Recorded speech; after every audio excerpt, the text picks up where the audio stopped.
the full-time magician, the Phoenix. This video is purely for entertainment and does not infringe on copyrights or laws. The rights to the novel and image belong to the original author. We do not claim ownership. Don't like waiting and want to listen to this fanfic in full now?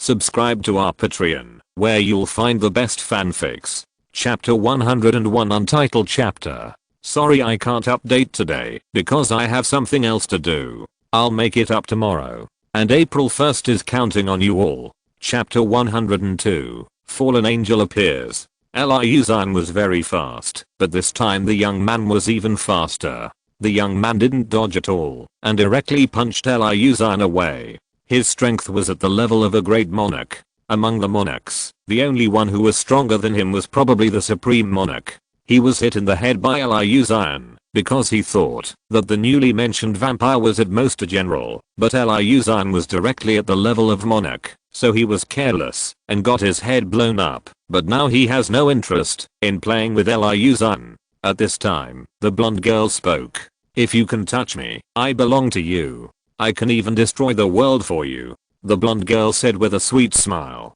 "Destroying the world is not necessary, but I want you." The young man smiled and said, then slowly stretched out his hand to touch the blonde girl's cheek. Just when the young man was about to touch the blonde girl, a figure with dark wings appeared above the young man. In an instant, the young man felt the breath of death. The young man wanted to move, but his body trembled and couldn't control it. The body was instinctively afraid.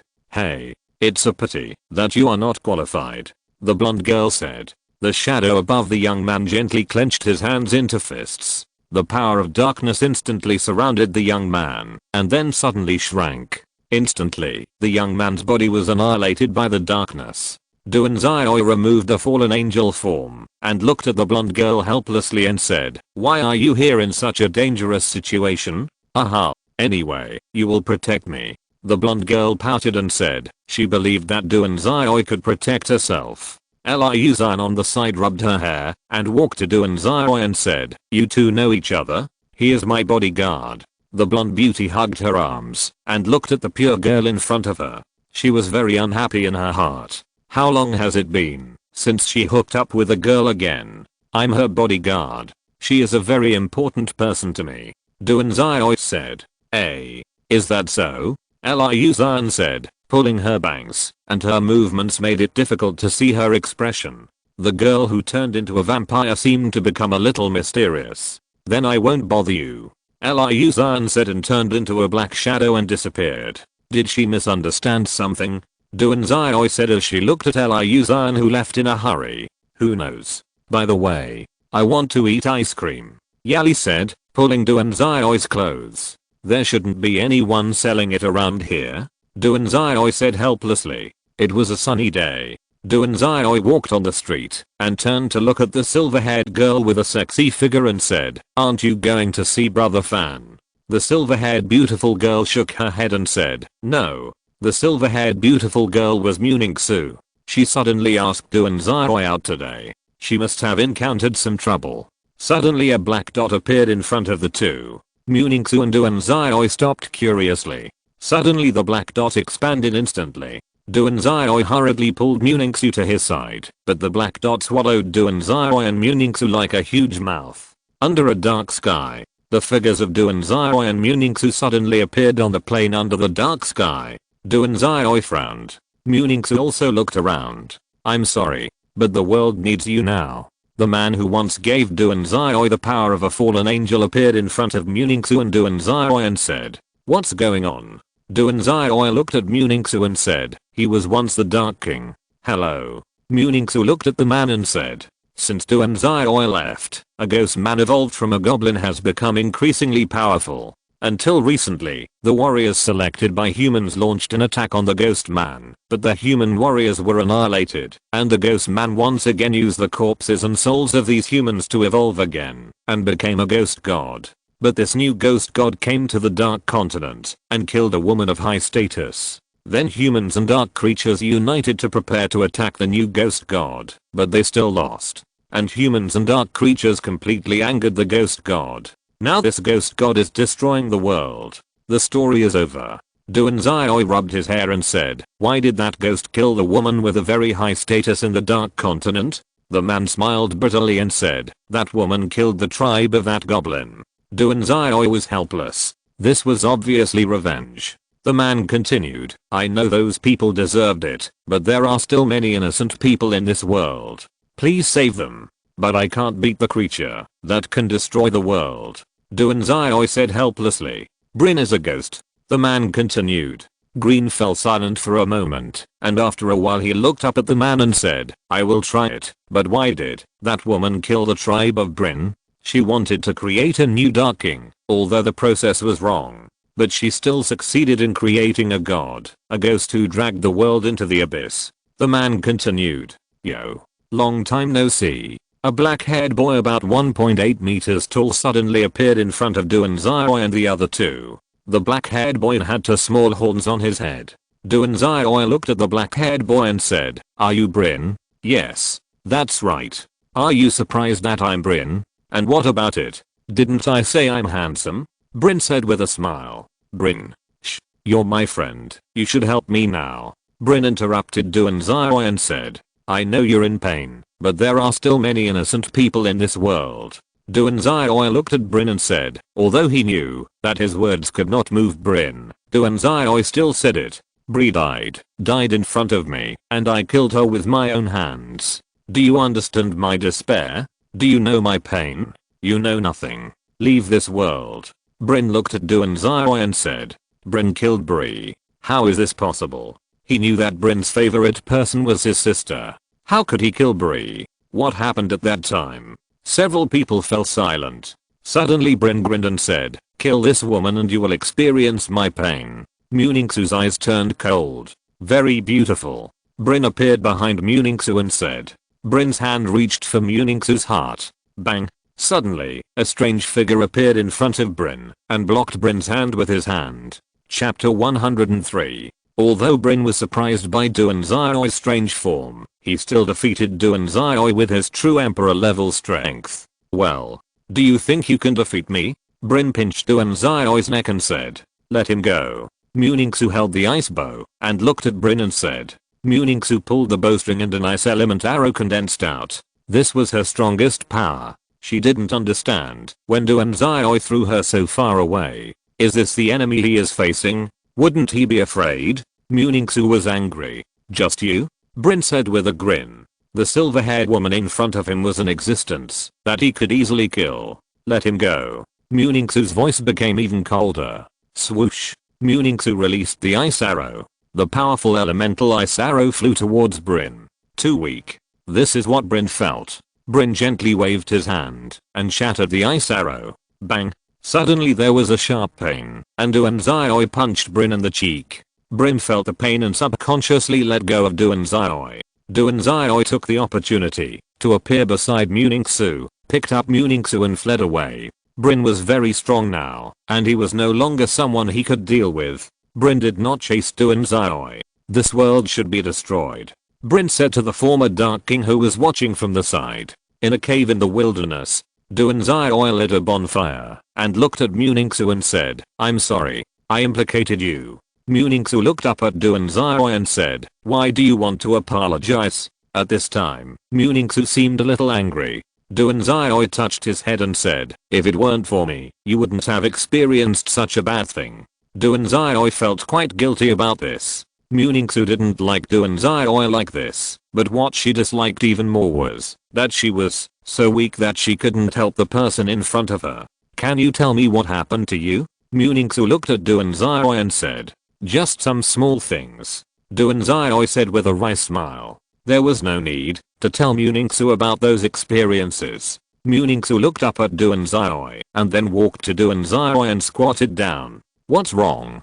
Duanzai asked in confusion. What kind of experience turned the former criminal into a nasty person who can only hide? Muningsu said and touched Duanzai's hair. When she was a child, she also took care of this crying Duanzai. It's really nothing. Although Duanzai said this, he remembered the despair when fighting with Yali. At that time, He was very depressed and had the idea of giving up countless times, but he persisted again and again when he thought of his family and friends, and there was no one to talk to because no one knew about Duanzai's battle with Yali. At that time, he even gradually forgot his feelings. When the battle ended, he was very confused and didn't know what to do. After a week of confusion, he began to continue practicing. Although the demon system can concentrate the magic power of all his systems, it is still not comparable to the real emperor level creatures, and every time he uses the power of the demon system, his cultivation will drop a lot.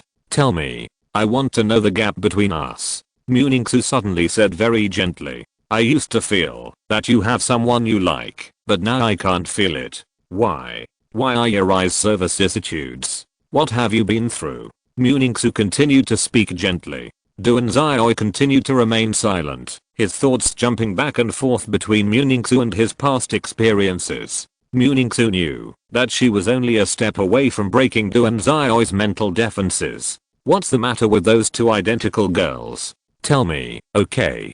Don't continue to suppress it alone. Muningsu looked at Duanzai and said, now the time is almost right. Muningsu gently held Duanzai's head and looked at Duanzai's slightly confused eyes. Her heartstrings trembled slightly. I like you. Muningsu took a strong dose of medicine. She once thought that it was impossible for her, but this time, when she met Duanzai, she clearly felt that he was confused. This made her very excited and happy, which meant that she had another chance. And this time coming to the other world, isn't it the best time?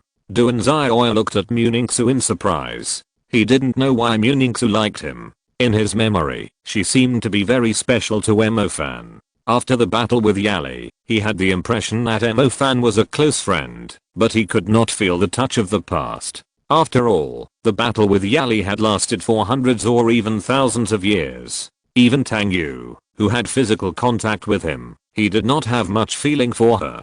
This made him confused and even scared. He did not know how to face them, but as he continued to contact Emofan, his past feelings gradually revived. I like you. So let me know everything about you. In front of the person she likes, even Muningsu becomes a pool of spring water. Watching from afar is too unbearable. So this time she decided to grasp her hope no matter what. Muningsu kissed the boy in front of her. Early morning. Muningsu felt very happy hugging the hot body. It would be great if it could be like this for a lifetime. But this is impossible. Duanzai stroked Muningsu's smooth back and said intimately, you have a great figure. Yeah. Muningsu said with a lack of interest. Muningsu. This is force majeure. Duanzai said with a wry smile. Muningsu did not refuse. Until noon. The two dressed neatly came out of the cave. How about I take you back first? Duanzai looked at Muningsu and said, Muningsu's strength was still a little weak. No matter what happens, I will be with you. Even if it means death. Muningsu said love words. Duanzai smiled bitterly and pulled Muningsu to continue moving forward, but Muningsu's words made him feel warm, and he had more motivation to become stronger. Muningsu and Duanzai walked on the plain with their fingers interlocked. Neither of them walked fast, and looking at their appearance, one would think that they were a couple in love who were traveling around the mountains and playing in the water. Squeak, squeak, squeak. Duanzai stepped on a rodent creature ambushing in the grass. The rodent creature looked very angry, chasing Duanzai and biting him non-stop. Duanzai thought it was interesting and did not kill the rodent creature, but hugged Muningsu to dodge the attack of the rodent creature. Muningsu hugged Duanzai's neck and watched Duanzai play with the rodent creature. Squeak, squeak, squeak. The rodent creature looked at Duanzai angrily. Although it was much bigger than it was very agile. Chapter 104 Description. Think about the plot and make up for it tomorrow. Chapter 105 Wooden Strings. A girl wearing black gothic rose style stood on a plane. She looked gorgeous and didn't match the plane at all. It felt like wearing new clothes and stepping on mud. Suddenly, the wind blew up her skirt. Ah, it's so embarrassing. The pervert saw my underwear. The girl said expressionlessly, without a trace of shyness on her face. The girl covered her skirt and tilted her head like an emotionless machine, looking at the two people who were gradually approaching not far away. Duanzai and Muningsu looked at a girl wearing gothic rose style, standing on the plane with an expressionless face, feeling very bumpy. It didn't feel good. Let's go around her, Duanzai said to Muningsu beside him. The expressionless girl looked bad. Pervert brother. Shouldn't you protect a lonely girl when you see her? The gothic rose style girl tilted her head and looked at Duanzai in confusion. I'm not a pervert. And why do you call me brother? I don't know you. Duanzai said. Muningsu on the side was observing this strange girl. A ghostly brother. I thought you would be excited if I called you that. Don't you like it? The strange girl continued, still without the slightest expression. I'm not a ghostly brother. Who else would be excited because of a pretty little kid calling me that? Duanzai said dissatisfiedly. Is that so? Psychopath brother likes me? The gothic rose style girl pulled up her skirt to reveal her panties and continued. How excited are you? Are you okay? Duanzai looked at her for a few times and pointed at her head and said, brother with a brain disease, I have no problem with my brain. But brother is really perverted to let a little girl lift up her skirt in the wild. The gothic girl continued to say expressionlessly. Muningsu said, what do you want? The gothic rose style girl looked at Muningsu and said expressionlessly, little third sister, I'm here to help you. Duanzai was stunned for a moment and then looked at Muningsu, only to see that Muningsu's feet were covered with ice. Help us with what? Muningsu continued to speak, even though she was very unhappy. Help you kill Bryn. The gothic rose style girl said, still with an expressionless face, as if there was no expression on her face. Are you a forbidden spell mage? Or something else? Muningsu said. She already knew that Bryn needed a forbidden spell mage to defeat him, but the girl in front of her looked too young. Muzan is a corpse and an emperor level existence, but Bryn is stronger than me, so I choose to form an alliance with you. As long as you beat Bryn, you can play with me as much as you want.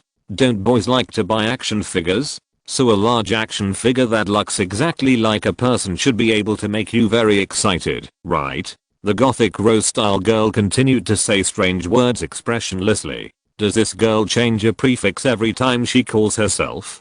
But why are they all bad? However, Duanzai also understood that this girl couldn't beat Bryn, so she chose to join forces with him. But Duanzai didn't plan to confront Bryn head on. He wanted to use the power of time to go back to the past and change reality, so he was not so anxious now. No need, Duanzai said, pulling Muningsu to continue walking forward, but he didn't expect that the girl was actually a corpse, and it was a lively corpse. It was really strange. It can only be said that it is worthy of the magic world. But the girl did not leave, but followed them not far behind, always keeping a distance.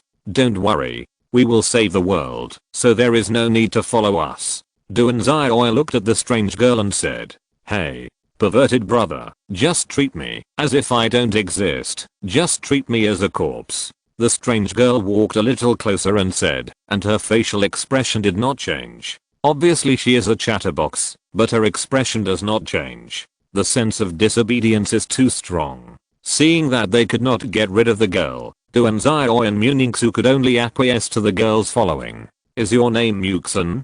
Duanzai said. That's right. The strange girl said, while making a scissors hand gesture, looking at Duanzai expressionlessly. The girl looks like a puppet who can't laugh. The novel way of expression made Duanzai interested. When did you die? Duanzai asked. Although he thought it was impolite to ask, Duanzai still asked.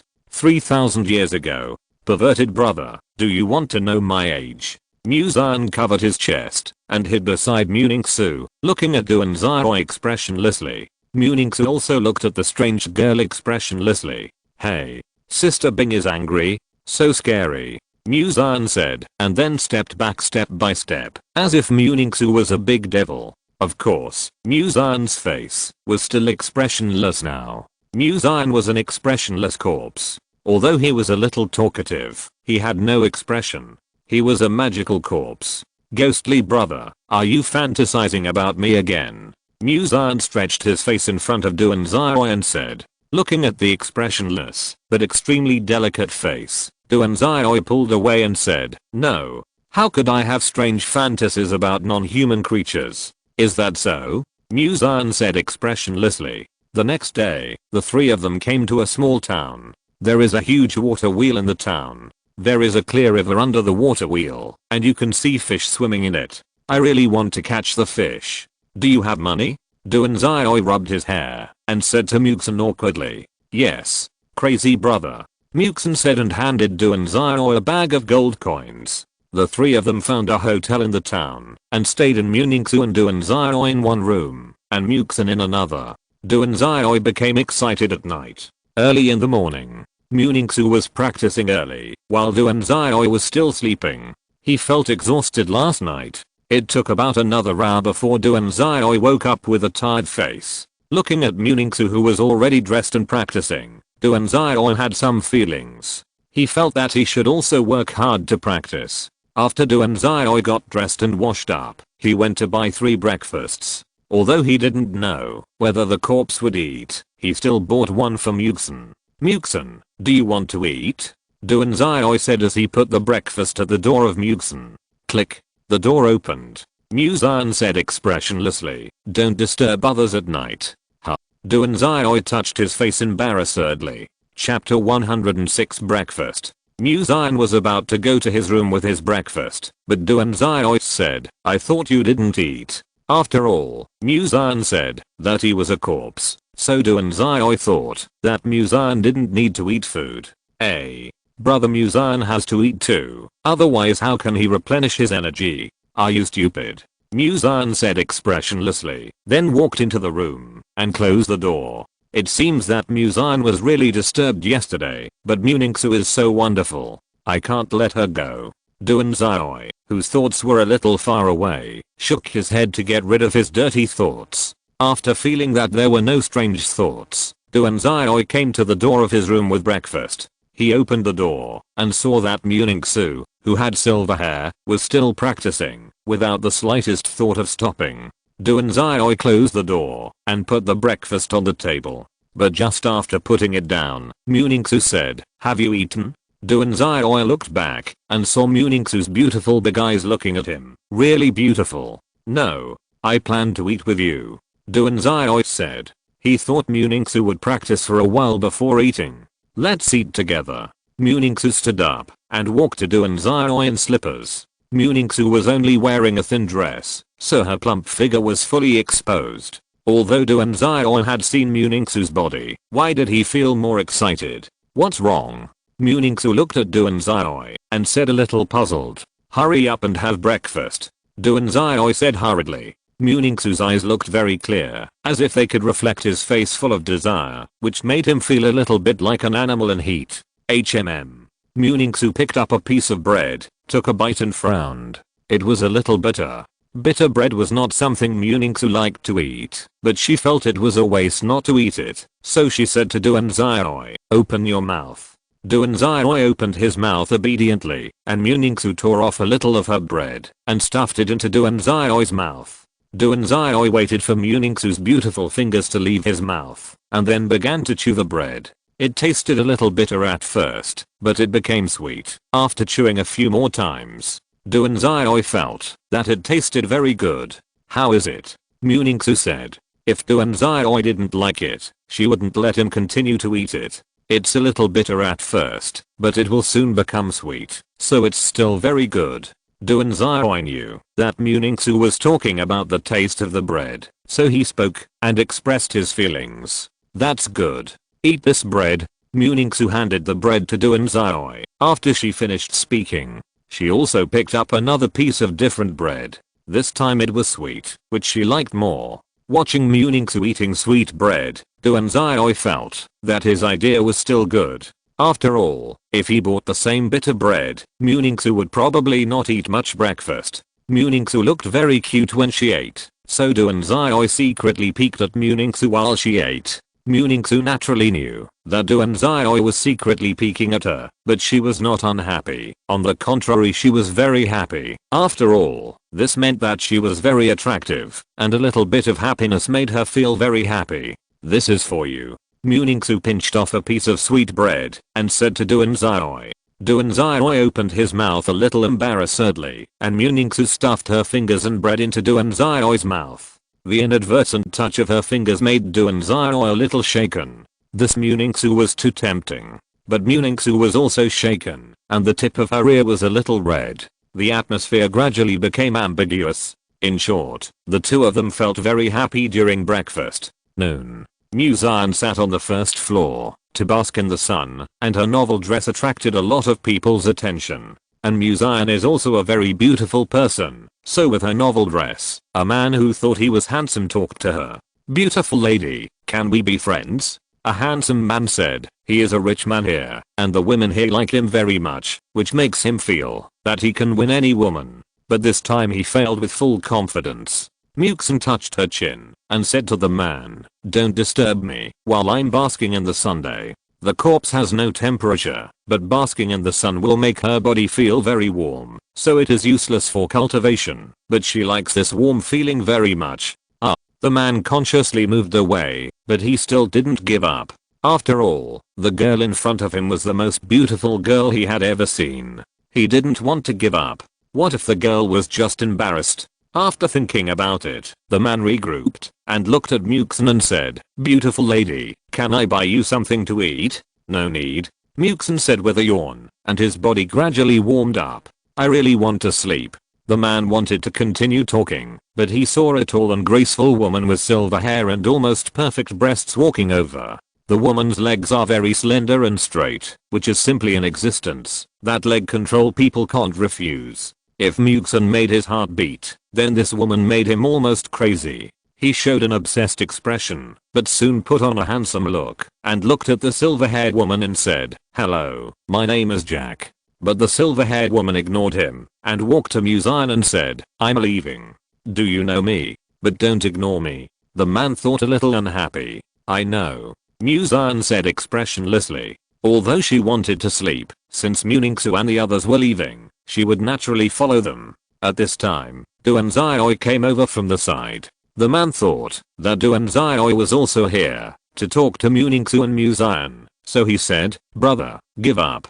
"Give up what?" Muningsu said with a confused look on her face, and then walked to Muningsu's side. Muningsu intimately tidied Duanzai's messy hair. The man who had just spoken opened his mouth and looked unbelievable. "What's wrong with him?" Duanzai looked at Muningsu curiously and said. Muningsu shook her head to indicate that she didn't know either. In this way, Muzan, Duanzai, and Muningsu continued to move forward. "Master Jack, what's wrong with you?" Suddenly, a fairly beautiful woman looked at the dazed man curiously and said, "Nothing, but Miss Kiki, would you like to spend a wonderful day with me?" The man said with a smile on his face. "It's Smilna," said the woman. Chapter 107. Is this the power of angels? Bryn yawned. He had expected the angels to be very powerful before, but he was disappointed that none of them could fight. At this time, there were corpses all around Bryn. Bone dragons, corpse demons, witches, elves, dragons, angels and many other creatures fell at his feet. In fact, Bryn still expected someone to kill him, but it was a pity. Even if he let these creatures go, they still couldn't defeat him. Bryn got up and walked in one direction. On the huge plain, Muzan, who was walking, suddenly said, "He's coming." Duanzai knew that Muzan was talking about Bryn, but he didn't feel a trace of Bryn's breath. But it was normal after all. Bryn was too strong now. "I know you can save the world. So please," Muzan said, and then he clenched his white fist and swung it out. Crack, crack, crack. A large area of space shattered. A man covered in black walked out of the shattered space. "Hey, there is still one who can fight," Bryn said in a relaxed tone, and it can be seen that he is very confident of defeating Muzan. Duanzai originally planned to continue to cultivate in this world for a while, but now he has no time. Duanzai walked to Muningsu and looked at Muningsu and said, "Let's save the world together." Bryn looked at Duanzai curiously. He wanted to know if Duanzai meant to kill him when he said to save the world, or is there another way to save the world? Duanzai used the power of the demon system again. 5 pairs of different wings grew behind Duanzai. Some looked evil and some looked bright, and it felt like a combination of evil and light. So this was not the first time Muningsu saw Duanzai like this, but she still felt shocked. At this moment, Duanzai seemed to be no longer a mortal creature, but very much like the evil god painted in ancient murals. Duanzai hugged Muningsu and disappeared in the vast plain in an instant. It seems that he is going to modify the past. Is it the power of time? Bryn said in a daze. Muzian looked at Bryn and said, do you still want to fight? Bryn smiled and said, you don't deserve it. And I also hope he can save my family. Muzian looked at Bryn and said, actually, he doesn't want to destroy the world, does he? He found that, if Bryn really wanted to destroy the world just now, he could kill Duanzai in an instant, but he didn't, so this demon also hoped that he could be saved. Who knows? Bryn said. Night. The goblin area on the border of the elf kingdom. Mom ate dad. Brother killed brother. Sister bought poison. What should we do with a little walnut? Hey. Of course, kill them all. La la la la. Duanzai and Muningsu heard a strange sound as soon as they appeared. Duanzai used the power of shadow to hide himself and Muningsu. It's really strange. He was the one singing, but now he doesn't know that he used to sing a strange ballad outside Bryn's house late at night. Little Walnut? What is him singing? Question mark?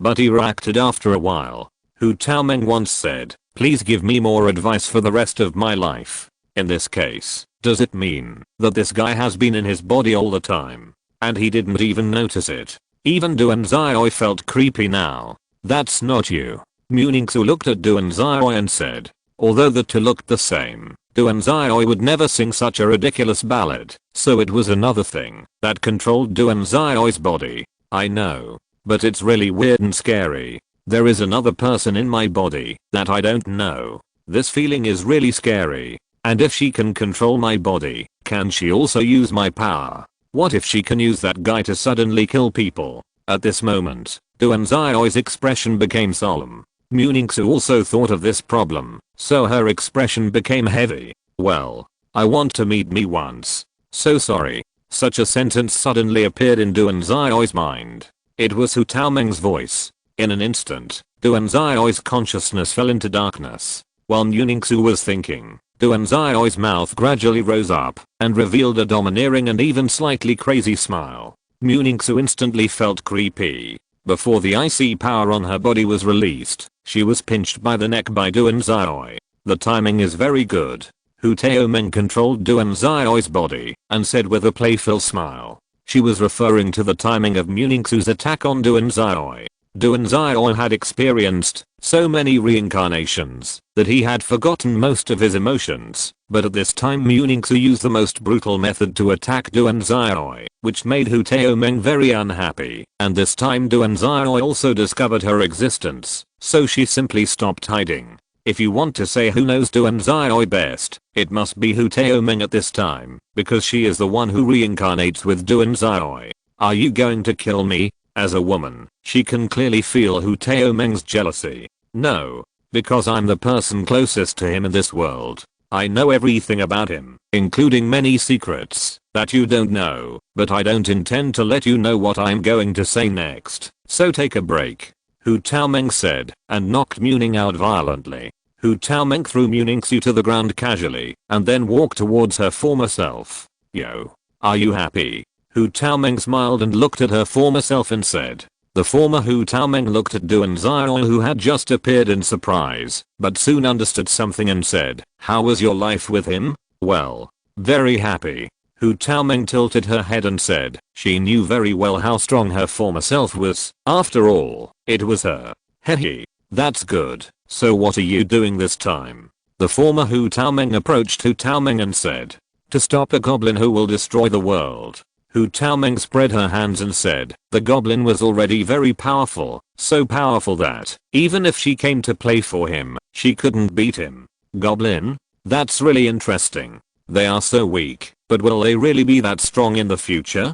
The former Walnut Dream said curiously. Well, you don't need to know the specific reason. I don't need you anyway. I just thought it was interesting to meet myself, so I came out. Walnut Dream said, looking at her former self. As expected of me, the former Walnut Dream said. Chapter 108 Christina. Walnut Dream didn't talk much with her former self, but just chatted a little and then separated. The former Walnut Dream returned to the Bryn family, and the current Walnut Dream gave the control of her body to Duanzai. Duanzai couldn't accept it, because the Walnut Dream in his body could actually control his body forcibly. Is this fucking okay? Duanzai felt that he should find a way to expel Walnut Dream from his body. But these are things to do in the future, so let's sort out the ideas now. First of all, the goblin has not been attacked yet, which is good information. As long as we continue to squat in the next period of time, we can find the murderer and punish him, so as to prevent Bryn from falling into madness and having the idea of destroying the world. And there are still many people in this world that he knows. Suddenly there was a noise, and when Duanzai walked over, he found that Muningsu rubbed his forehead and stood up.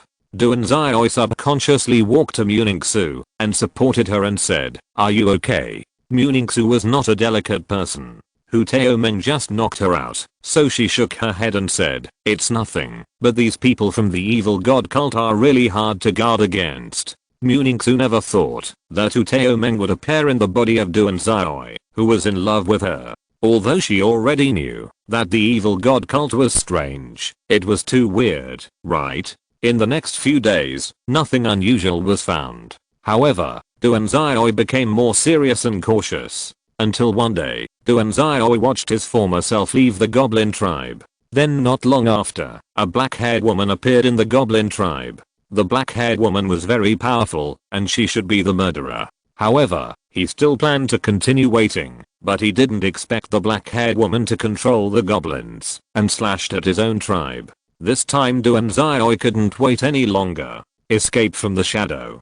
Duanzai used the elementary shadow magic to instantly appear in front of Bryn. He didn't know how to remove the woman's magic, so he could only use the shadow nail to nail Bryn in place. The shadow nail controlled Bryn's soul and made him unable to move at all. The beautiful woman looked at Duanzai with a little impatience and said, "Why are you trying to stop me? It's just a goblin. What's so worth saving?" The woman looked at Duanzai with disgust, because in her opinion, goblins are disgusting creatures that can only howl and don't even have the right to survive. So there are no goblins in her territory. She just dislikes goblins nakedly, because goblins are ugly, dirty and don't know manners. In her opinion, the existence of goblins is a stain on this world. Why? Do you need a reason to save people? What's more, they are my friends. Are you Christina?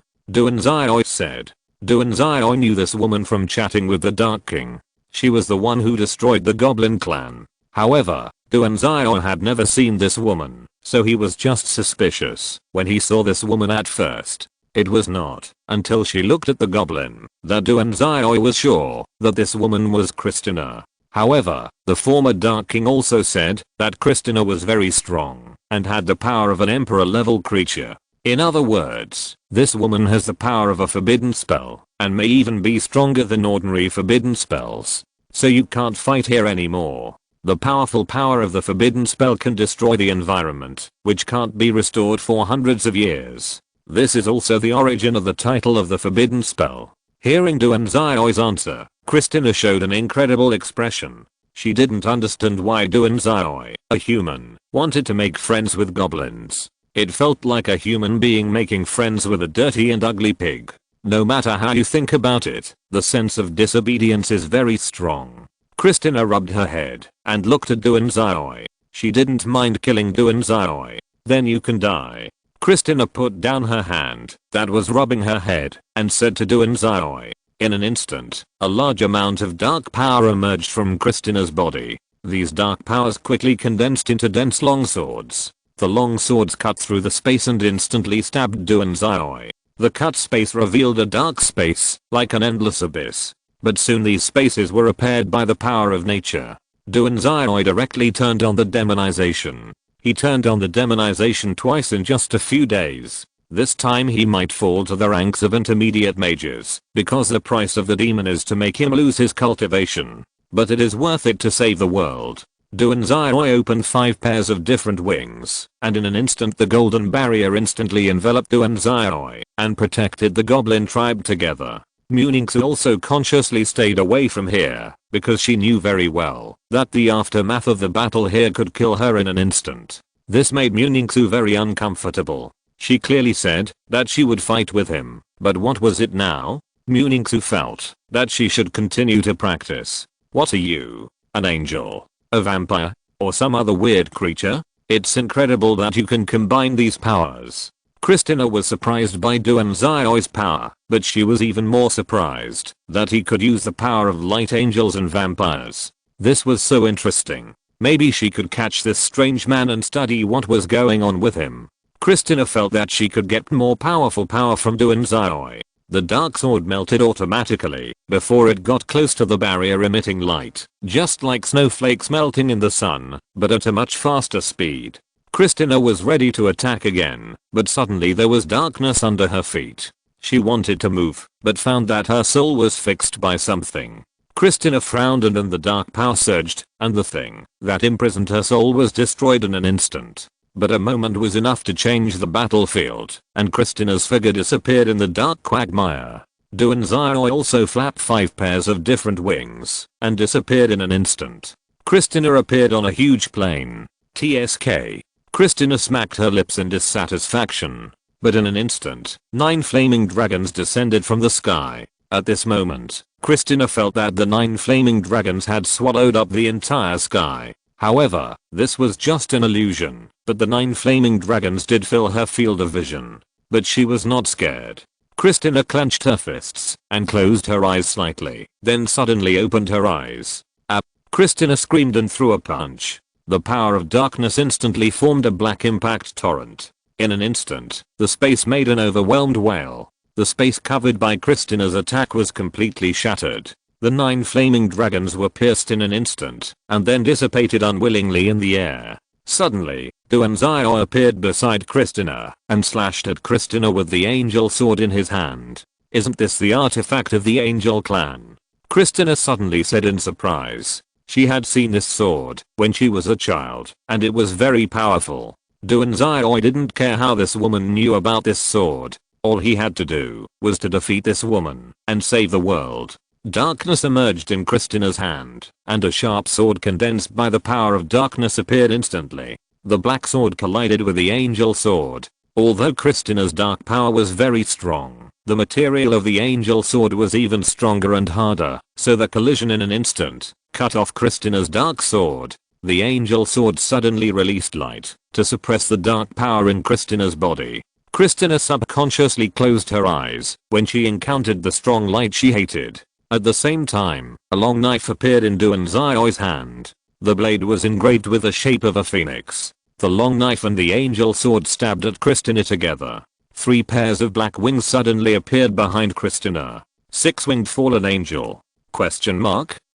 Duanzai was caught off guard, and was instantly slapped away by Christina's black wings. Although it was only a momentary contact, Duanzai also felt the powerful force of Christina's wings. It felt like being hit by a truck. Duanzai's body rolled on the plane, plowing a long gully in the ground. Hiss. Duanzai took a breath before climbing out of the ravine. At that moment, Christina's attack injured his internal organs, so he took a breath before climbing out of the ravine. The body's recovery force restored him in an instant. You deserve to die. Christina's 3 pairs of dark fallen angel wings flapped in the air. At first glance, Christina looked like a dark elf. But Duanzai knew that this guy was just a murderer with great power. I don't know whether I should die or not, but you should die. Duanzai looked at Christina seriously and said. Looking at the serious Duanzai, Christina remembered a man who once made her yearn for him, but that man actually raised the butcher knife to his subordinates for a woman. Recalling things that she didn't want to remember, this made Christina more and more angry. You deserve to die. Christina stretched out her palm and shook it towards Duanzai. A dark giant hand appeared instantly and grabbed Duanzai. Go to hell. Christina shouted in her heart. The sudden force of the dark giant hand seemed to crush Duanzai. Duanzai felt very bad. This feeling was like being surrounded by a group of people and then squeezed hard. Duanzai felt that the oxygen in his body was about to be squeezed out. I'm not toothpaste. At this moment, Duanzai suddenly felt that if toothpaste had life, it would definitely accuse humans of being cruel to them. Escape. Duanzai's body instantly merged into the darkness. Kristina's body suddenly tilted, and Duanzai's angel sword stabbed her lonely. But Duanzai has two weapons. The angel sword did not hit, so what about the phoenix knife? The phoenix knife lifted up from the bottom to the top of the woman at an extremely tricky angle.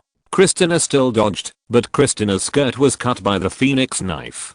Kristina's panties revealed a mysterious corner. Duanzai took a ghostly look at the cute strawberry panties, which felt very inconsistent. Think about a woman who looks like a queen wearing childlike panties.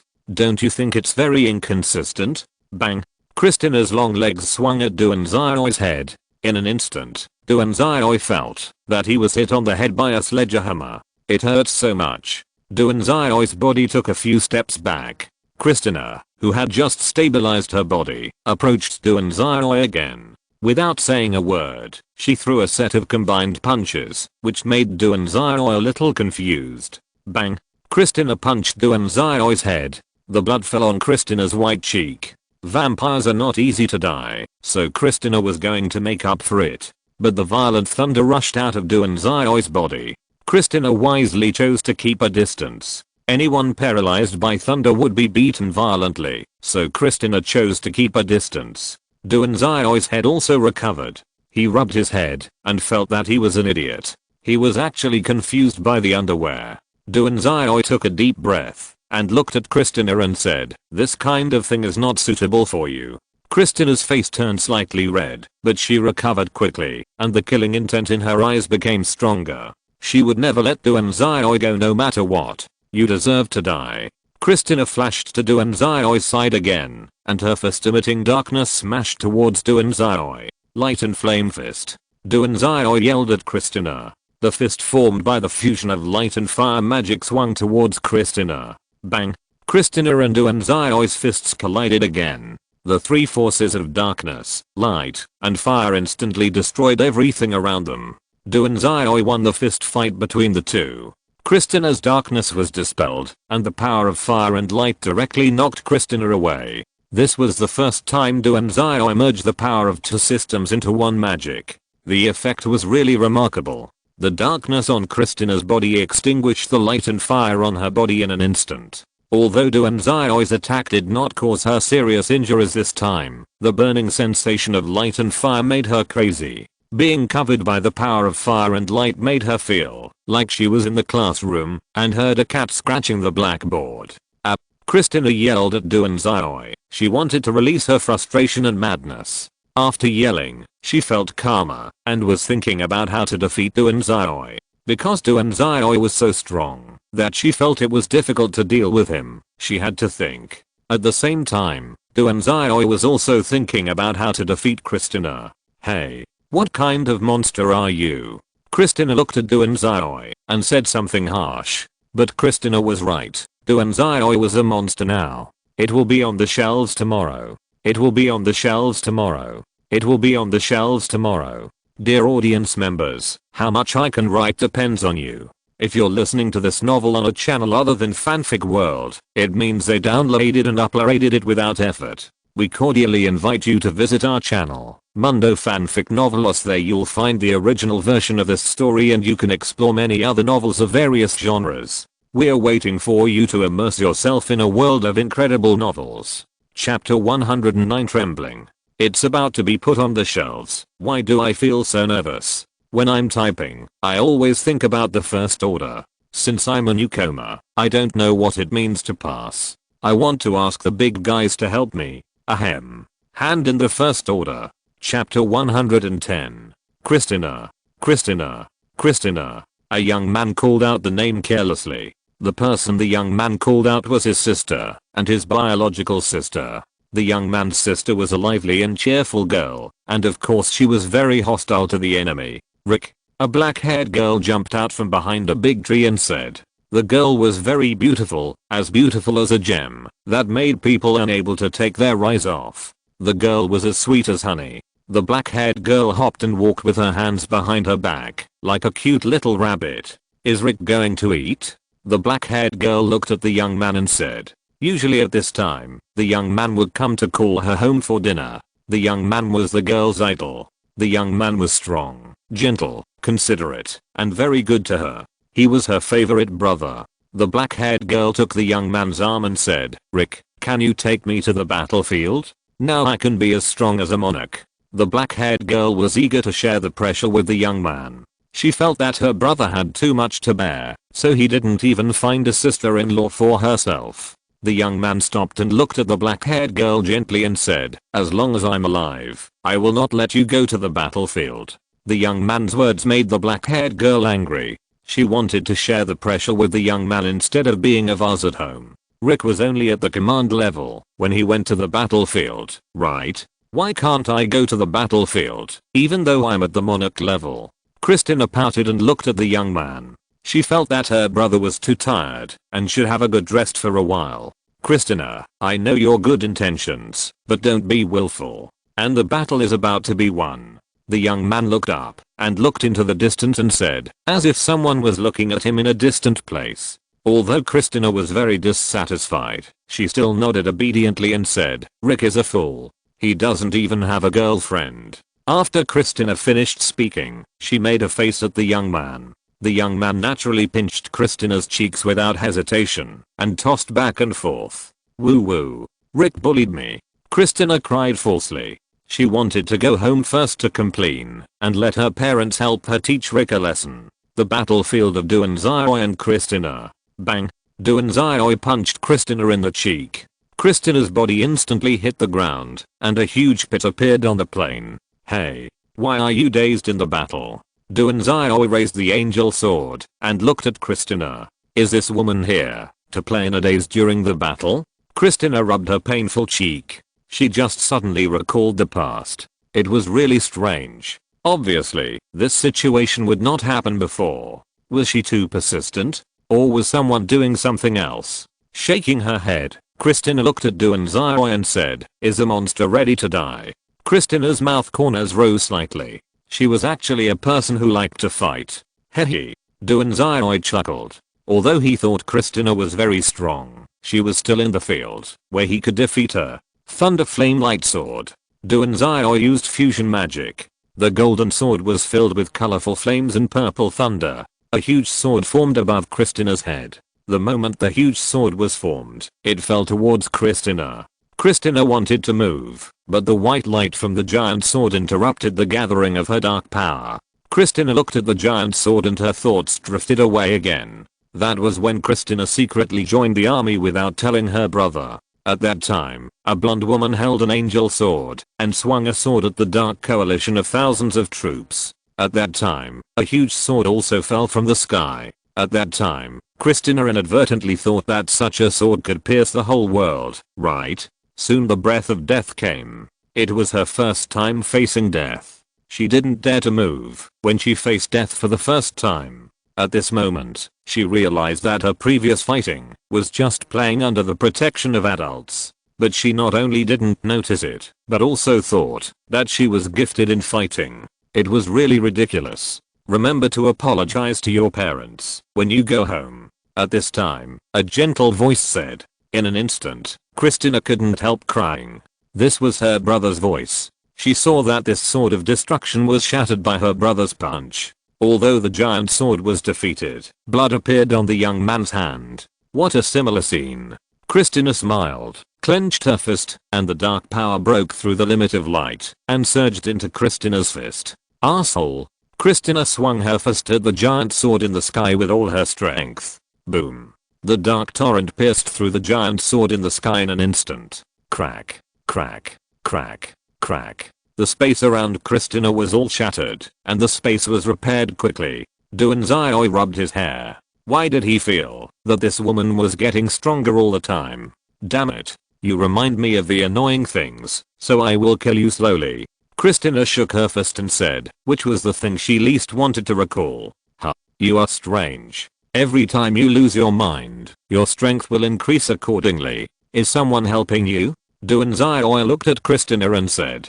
Christina tilted her head and said, who knows? Crack. In an instant, the ground under Christina's feet collapsed.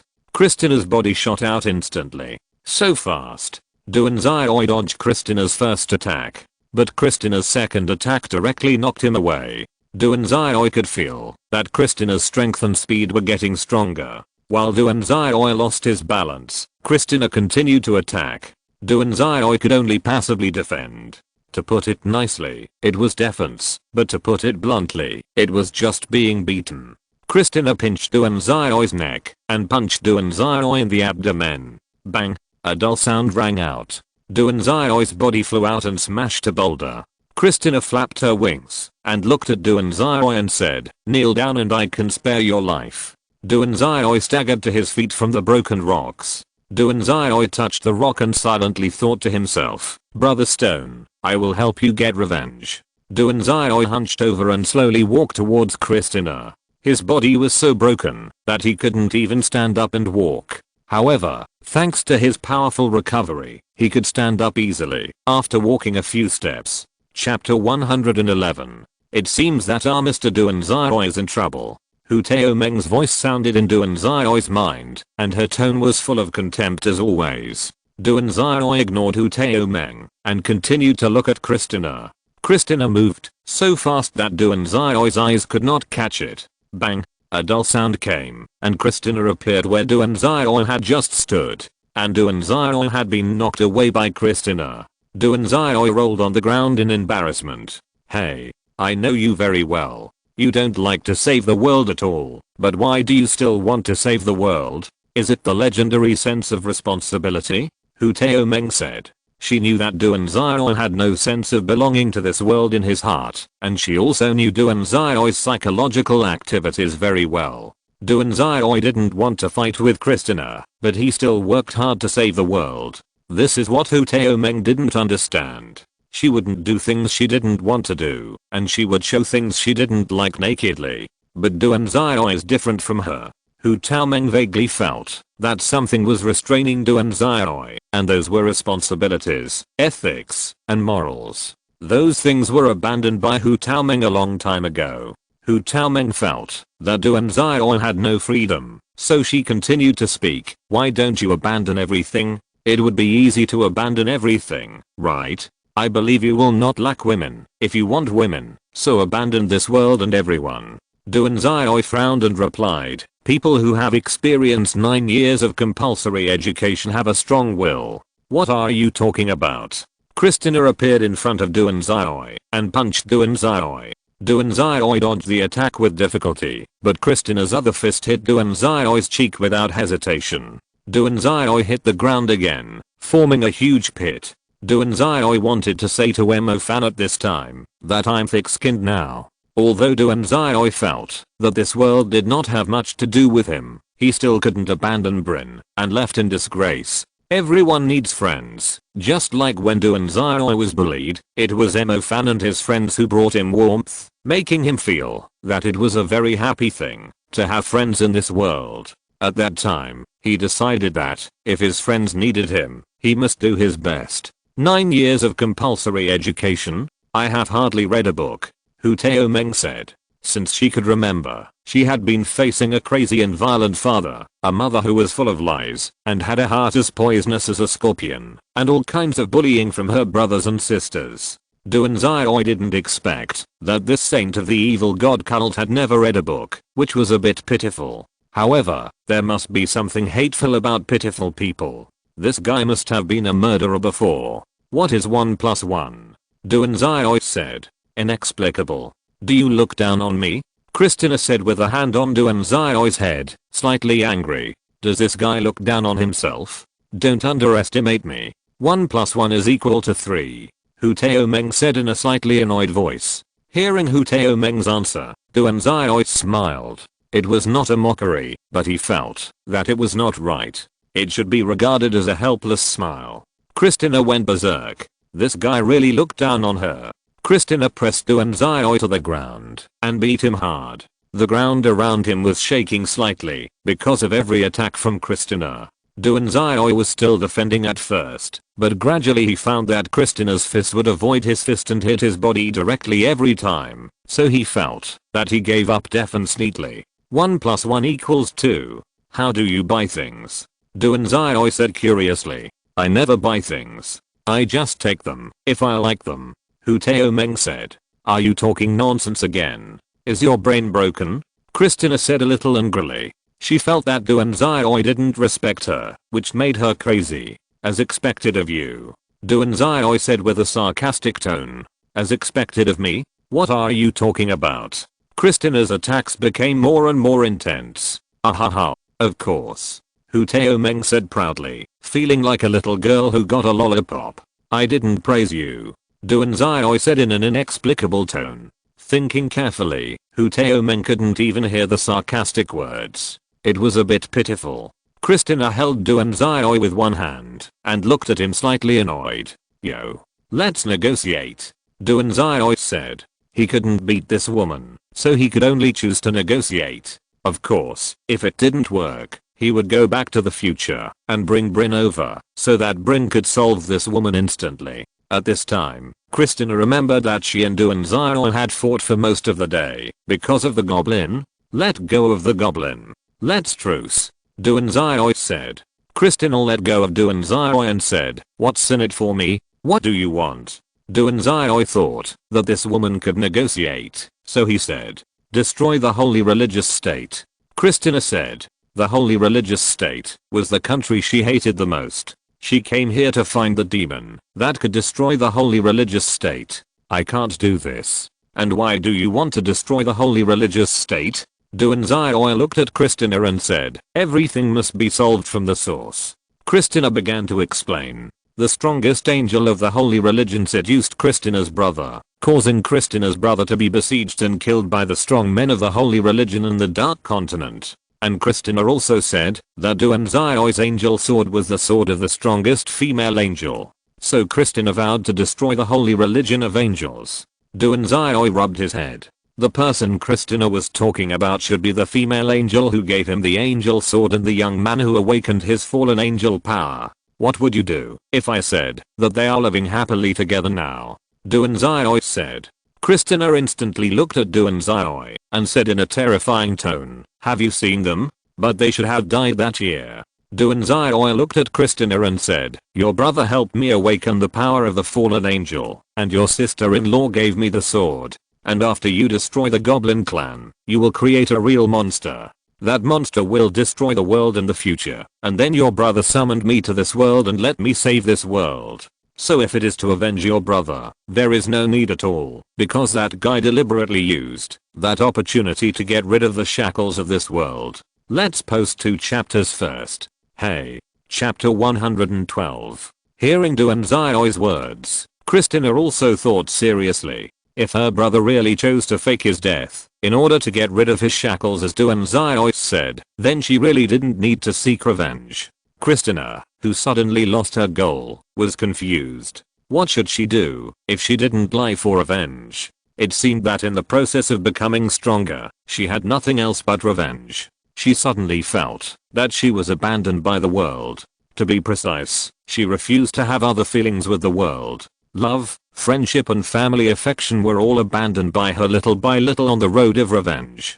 Duan Xiaoi frowned slightly and said, you look like a person. A very strange woman. Duan Xiaoi remembered that when he was a child, there was a beautiful big sister next to his house who often tempted him with candy, and the price was that Duan Xiaoi was held in the arms of the beautiful big sister as a doll. Because the big sister often gave Duan Xiaoi candy, Duan Xiaoi always thought that the big sister was a good person. But the big sister always bought women's clothes for him to wear and took pictures, and then kept saying things like this is a stain on your life. Suddenly Duan Xiaoi was stunned. Could that big sister be Christina? No way. No way. No way. Duan Xiaoi began to feel uneasy. Christina looked at Duan Xiaoi and suddenly thought of an idea. Ahem. Since you are here, show up. Christina suddenly said. A space door appeared in front of Christina and Duan Xiaoi. After the door opened, a young man walked out. This young man was the young man who made Duan Xiaoi awaken the power of the fallen angel, and he was also Christina's brother Rick. Hi. Christina, you have become stronger. Rick looked at Christina and said. In fact, he had been watching Christina silently, but he was afraid that Christina could not accept his wife, so he never showed up.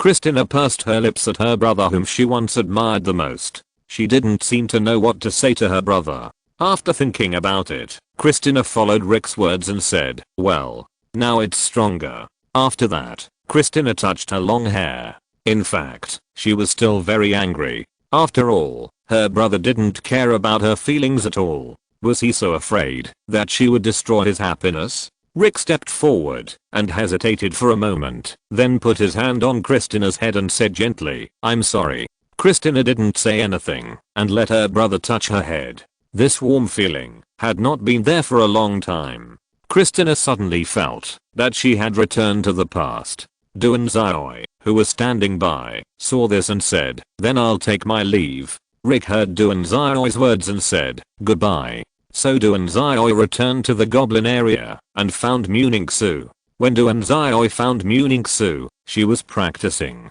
Duanzai waited for Muningsu to wake up by herself. Duanzai felt that Christina should not kill the goblin tribe anymore. After all, it was meaningless. She should be very happy to meet her brother again. Half an hour later, Muningsu opened her eyes. Then Duanzai told Muningsu what happened here. Then the two set off to return to the future. If they succeeded, Muzan should not be waiting there. When Duanzai and Muningsu appeared in the place they had traveled through before, no one was there.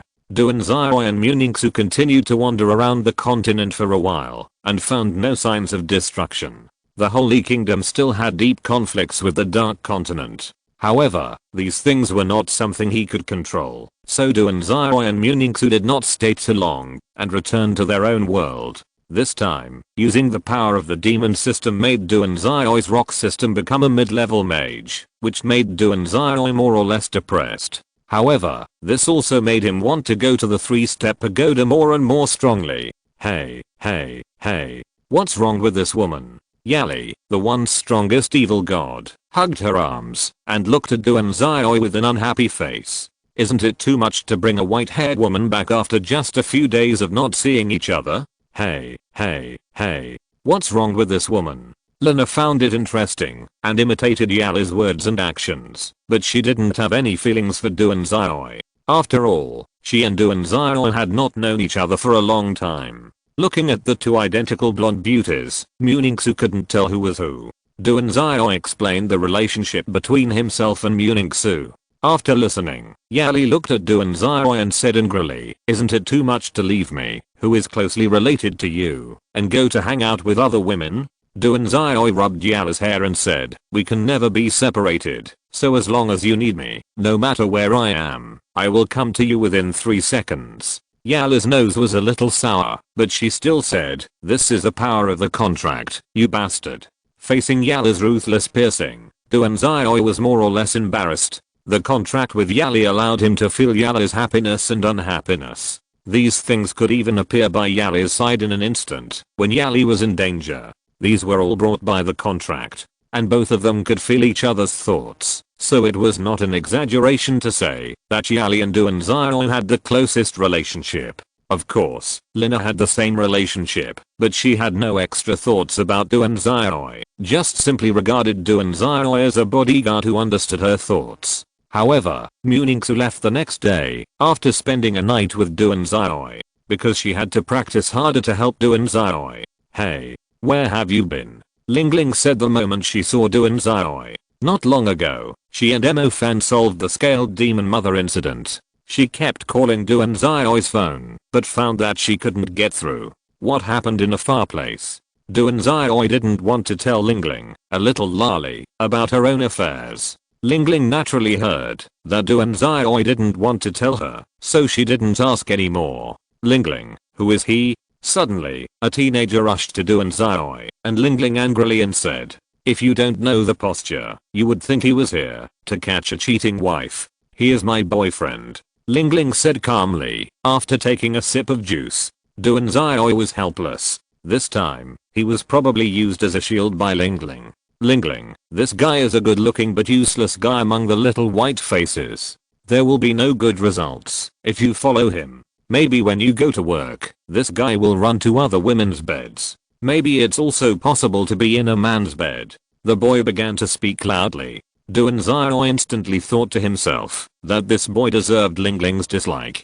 Chapter 113 3-Step Tower. The 3-Step Tower is a magical thing that can speed up the practice. It is said that the third floor is even more amazing. One day of practice in the 3-Step Tower may be equivalent to hundreds of days outside. It can be said to be a terrifying effect. However, if you want to enter the 3-Step Tower to practice, you must be an extremely outstanding talent. And Duanzai heard from Emofan that the effect of the 3-Step Tower is very good. So Duanzai defeated all the Wind students as a Wind student and successfully got 7 days of practice time in the 3-Step Tower. Then Duanzai used the thunder, fire, water, light, shadow, rock, summon, and plant departments to get the first place, and he also defeated Emofan to get the first place. Of course, because this is too arrogant, he used different trumpets to fight every time 7x963. So Duanzai practiced in the 3-Step Tower for a total of 63 days, and he practiced on the 3rd floor, which is 150 times the practice outside.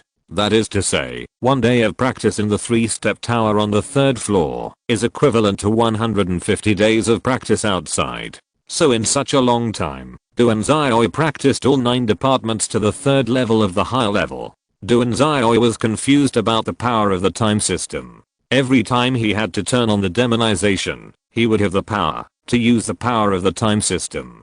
And Duanzai didn't know how to practice the demon system, so he just let it go. Today is Duanzai's last day of practicing in the 3-Step Tower. So Duanzai also practiced very hard, but the effect of the 3-Step Tower had no effect on him. It was not until the evening that Duanzai walked out of the 3-Step Tower with a tired face. Duanzai, wearing a strange mask, disappeared instantly in the curious eyes of the students. Now his shadow is perfect. When Duanzai returned to his rented house, Yali was playing games with a serious look on her face. Duanzai took a look and saw that it was League of Legends. Lina was lying on the cool floor watching ghost videos. "I want juice," Yali said without turning her head. Duanzai walked silently to the refrigerator and opened it. He remembered that Yali liked to drink orange juice, but looking at Lina lying on the floor, Duanzai took 2 bottles. Duanzai held the orange juice and closed the refrigerator door with his other hand. When Duanzai walked to Lina, he put the orange juice next to Lina's cheek. "Ah. Although it's cool and comfortable, it's scary," Lina screamed and complained. After the girl finished complaining, she said, "Thank you. You're welcome." Duanzai rubbed Lina's hair and said. The girl's hair was very smooth. "After all, you are my servant," Lina said. Duanzai ignored Lina's talkativeness and put another bottle of orange juice next to Yali. Yali moved her head, as if to indicate something. Duanzai thought Yali wanted her to help her open the bottle cap, so he picked up the orange juice and twisted the bottle cap. Yali continued to shake her head, as if she didn't want Duanzai to open the bottle cap.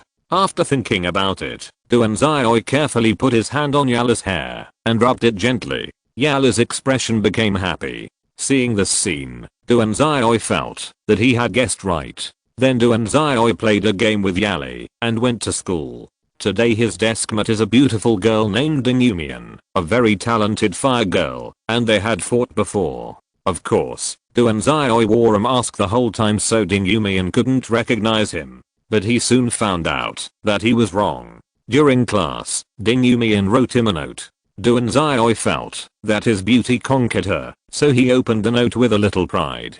It said, "What should I call you? Zhao Yi, Wanga, or Li-san, or Zhu Wu?" Duanzai's proud expression froze instantly. If other people knew that he had challenged the entire college alone, wouldn't they block his door every day? You know, Emofan's title of the Great Devil means that people want to fight him every day, and Duanzai doesn't want to fight with people all the time. But how did Inumian know this? "Let's add WeChat and chat," Inumian said.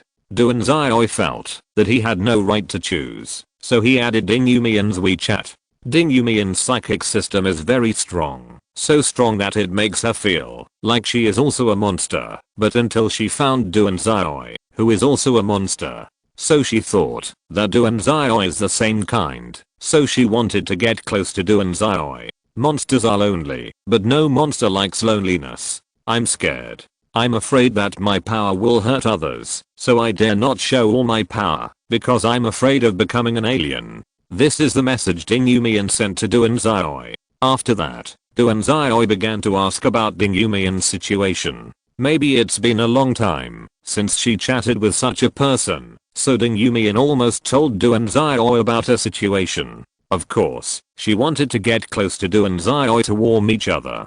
Duanzai only then knew that Ding Yumian's psychic system was very strong, and she could even give hints to people. For example, if she asked someone to die, the person might really die. A little perverted.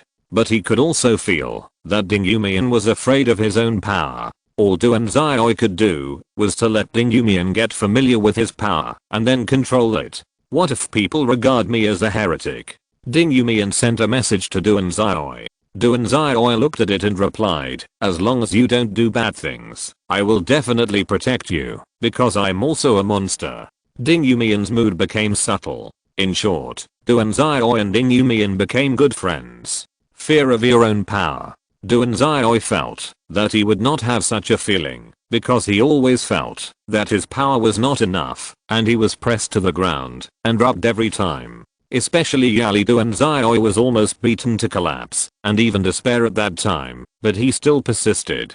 In fact, Duanzai never thought that his enemies were almost all extremely strong. The strongest evil god Yalina, the supreme monarch desert rock tiger, the supreme monarch death god demon eagle, the ghost god Bryn, and the fallen angel Christina. Each of them can easily destroy a city. It can even be said that Duanzai is very lucky to be alive now. But for Yali, Duanzai is the meaning of her life now. So if Duanzai dies, then she will let the world be buried with Duanzai. At that time, she will pursue the strongest power again.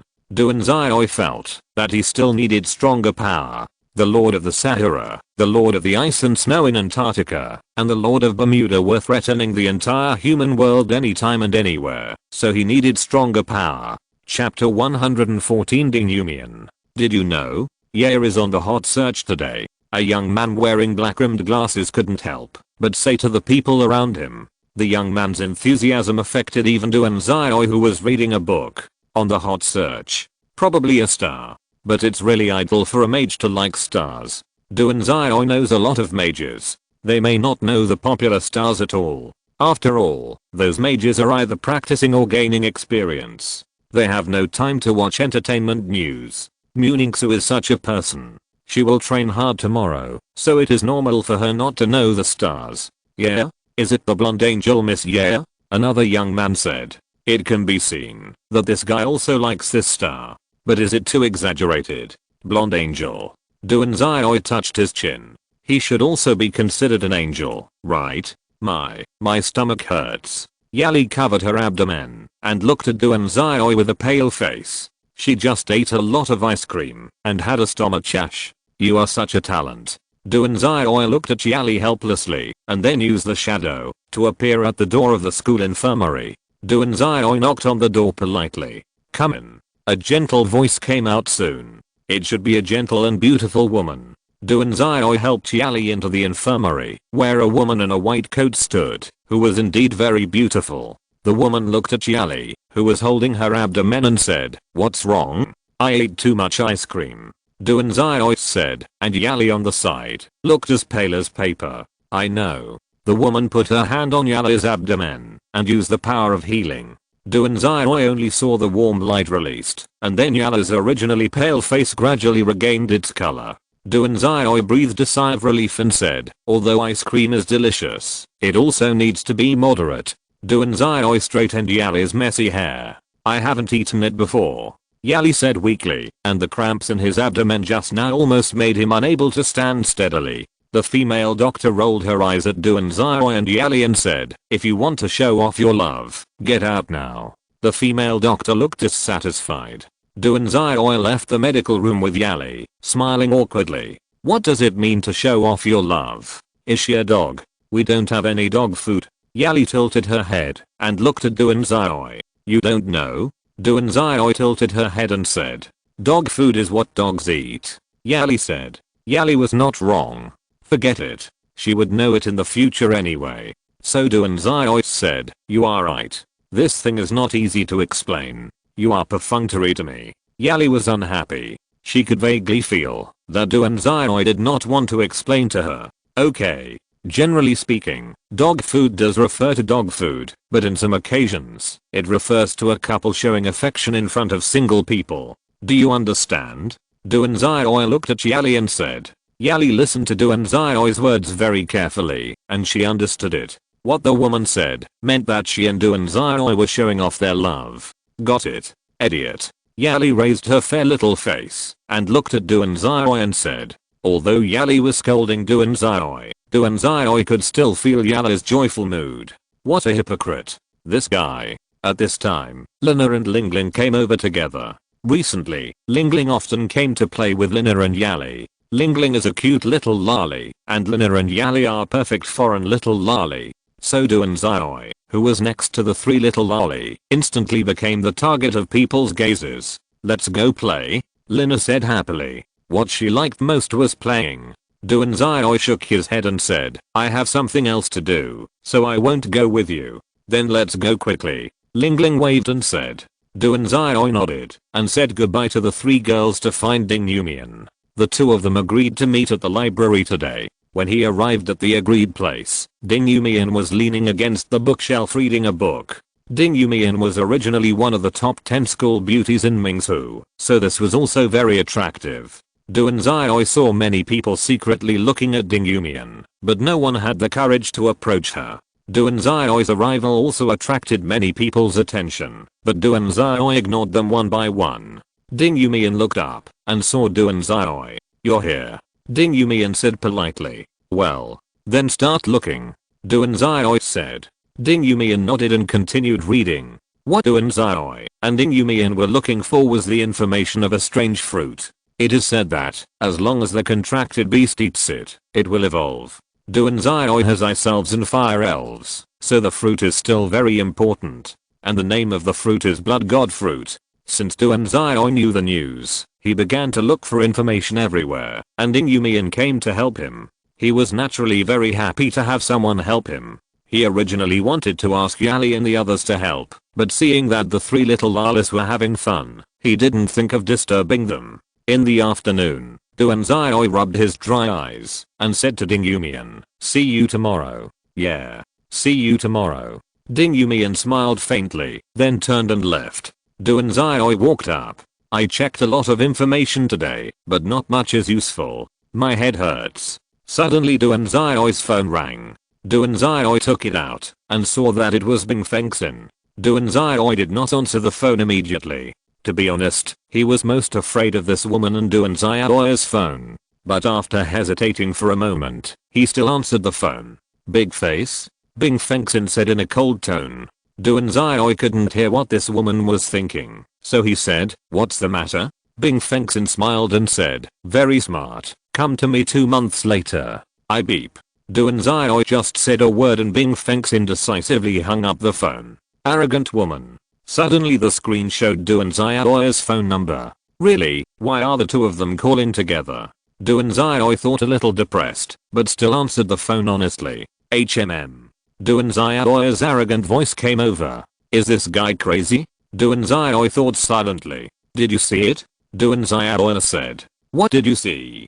Duanzai said with a confused look on his face. There was silence for a moment on the other end of the phone, and then someone said loudly, Mom. Duanzai doesn't care about me. What are you talking about? How can I not care about you? Besides, why should I care? Duanzai said dissatisfiedly. Idiot. Duanzai yelled and hung up the phone. Cough cough cough cough, it's over for today. Hey. Chapter 115. Early in the morning, Yali rubbed her eyes and walked out of her room, not because she was in a hurry to pee. Yali walked to the door of Duanzai's room, yawned and pushed the door open. At this time, Duanzai was already sitting on the bed reading a book about Pinayan. If it was really Duanzai, he would not review elementary school things at such an early time. So the person who is controlling Duanzai's body now is Hu Taomeng. Since telling Duanzai that he has never read a book, Duanzai bought some books for Hu Taomeng to read. Yali got on the bed very skillfully and hugged Duanzai intimately and closed her eyes to continue sleeping. Hu Taomeng did not push Yali away, but continued to read. In fact, she found reading quite interesting. Yali? Why are you here? Duanzai just woke up and found that he was hugged by something soft. A closer look showed that it was Yali. I still want to sleep. Yali hugged Duanzai tightly, as if blaming him for disturbing her sleep. Duanzai rubbed his head helplessly. This girl has been too clingy recently, but he didn't want to refuse. Let him be. Duanzai thought about it and started to practice with his eyes closed. Duanzai is very good at practicing. No matter when and where he wants to practice, he can enter the state and start practicing in an instant. The skills he trained in his early years are still very useful. Time passed by little by little. 2 hours later, Yali opened her eyes. Although she did open her eyes, she was still in a confused state looking at the book not far away. Duanzai rubbed the girl's head and said, "What do you want to eat for breakfast?" Yali heard Duanzai's words and raised her head and said, "Can I have ice cream?" Duanzai was speechless. Still thinking about ice cream? You have eaten your stomach twice. But Duanzai still said, "You can eat it at noon." What? You can only eat it at noon? Are you a stingy person? Yali said unhappily. She wanted to eat ice cream now, but although she was unhappy, she would still listen to Duanzai. Duanzai said, "Let's have fried dough sticks and soy milk for breakfast." Yeah. Okay. Yali nodded and said. So Duanzai got up and went to buy soy milk. But just when she went out, Yali ran to the door and looked at Duanzai and said, "I want to ride on your neck." Huh? Why? Duanzai said speechlessly. Being ridden on the neck by a little loli will lead to social death. So Duanzai was very reluctant. But Yali obviously had no intention of giving up. She stepped forward and pulled Duanzai's hand and rubbed his hand like a kitten. Yali knew that Duanzai had no resistance to cute things, so as long as she was cute enough, Duanzai would agree. How could anyone refuse the cuteness of a blonde beauty? So Duanzai compromised. Well, there can only be this time. Duanzai said, and emphasized that there can only be one time. Yali smiled. As long as there is a first time, there will be a next time. Yali asked Duanzai to squat down, and then she rode on Duanzai's neck again. As Duanzai stood up, Yali also saw a different perspective. This was a very novel feeling. Although I felt that there were not many people now, Duanzai walked to the street and found that there were already many people. This time, he was definitely regarded as a lolly controlled pervert, right? Even Duanzai couldn't remain calm because of the gazes of the people around him. A black-haired boy riding on the neck of a gorgeous little lolita, which made some lolly control envious and jealous. Duanzai bought 3 servings of fried dough sticks and soy milk under the smiling eyes of the auntie in the fried dough stick shop. After returning home, Duanzai was still thinking about the auntie's smiling expression with lingering fear. Woo. At this time, Lina, who came out in her underwear, yawned. The flat figure made people wonder whether she would still grow. "Don't look," Yali said, covering Duanzai's eyes with her hands. "What are you afraid of? What are you afraid of for people who are going to be together forever?" Lina said nonchalantly. Yali naturally knew this, but she still didn't want Duanzai to see Lina like this. After all, she and Lina are exactly the same. Seeing Lina means seeing her, so it is absolutely not allowed. "Hey, Yali, you stuffed the fried dough sticks into my nostrils," Duanzai said helplessly. Yali was a little confused. She was in a mess just now, so she didn't notice that she stuffed the fried dough stick into Duanzai's nostrils. But Yali quickly stuffed the fried dough stick into Duanzai's mouth. Duanzai swallowed it, but felt that the taste was a little strange, and then thought, could it be that Yali stuffed the fried dough stick that was stuffed into her nose into her mouth? Could that strange taste be Budja? Duanzai's expression turned dark in an instant. Then he refused Yali's feeding because he could have enough food and clothing by doing it himself. Noon. Duanzai and Dingyumian met again in the library. Not long after they met, they began to separate to look for information about the blood god fruit. There are quite a few people in the library now. Most of them are reading books carefully, but some are flirting, and Duanzai pretended not to see it. But after a while, a young man walked up to Duanzai. While looking for a book, the young man said, "Are you close to Ding Yumian? Does this person like Ding Yumian too?" Duanzai thought for a moment and said, "She's barely her friend, right? What's wrong?" The young man stroked the book with his palm and said calmly, "I don't think you should get close to her." Huh? Why?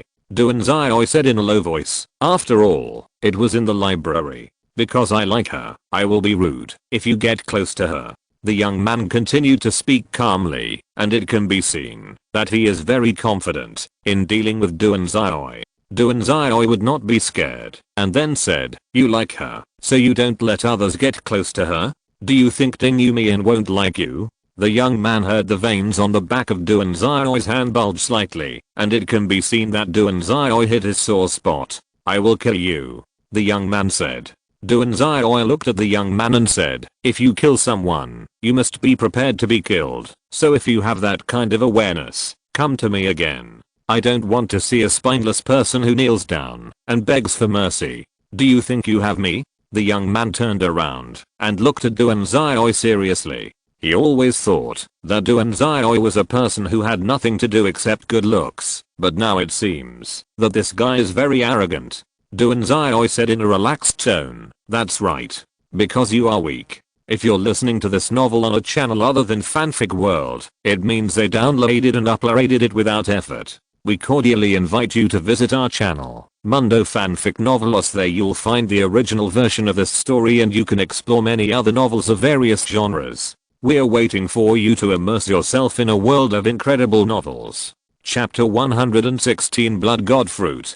Shanghai is a magical area. From the satellite, the area is not very large, but when you walk in, you will find that Shanghai is very large, even dozens of times larger than the entire United Kingdom. So people concluded that Shanghai is a space folding area, which looks small, but is actually very large.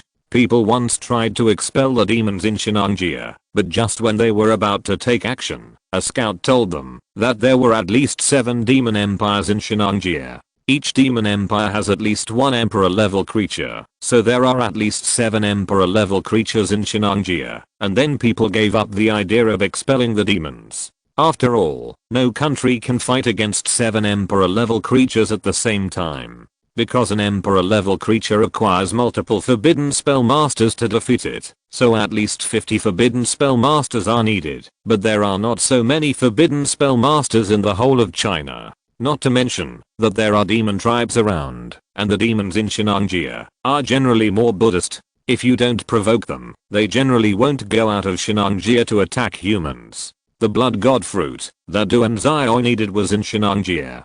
Duanzai originally planned to go alone, but Yali, Lina, Lingling, and Yumian also clamored to go together. After thinking for a while, Duanzai took them with him.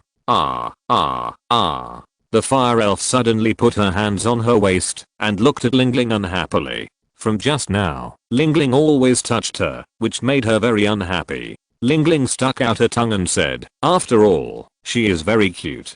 Duanzai naturally knew that the fire elf was very cute, but the fire elf didn't like other people touching her, so Duanzai said, "She doesn't like people touching her, so don't mess with her, okay?" Lingling shrugged and said helplessly. She still wanted to play with the fire elf more, but now it seems that the fire elf doesn't like her. "It's so cool." Yali put the ice elf on her head and said excitedly. The ice elf has a much better temper than the fire elf, so it doesn't hate Yali's behavior. That's it.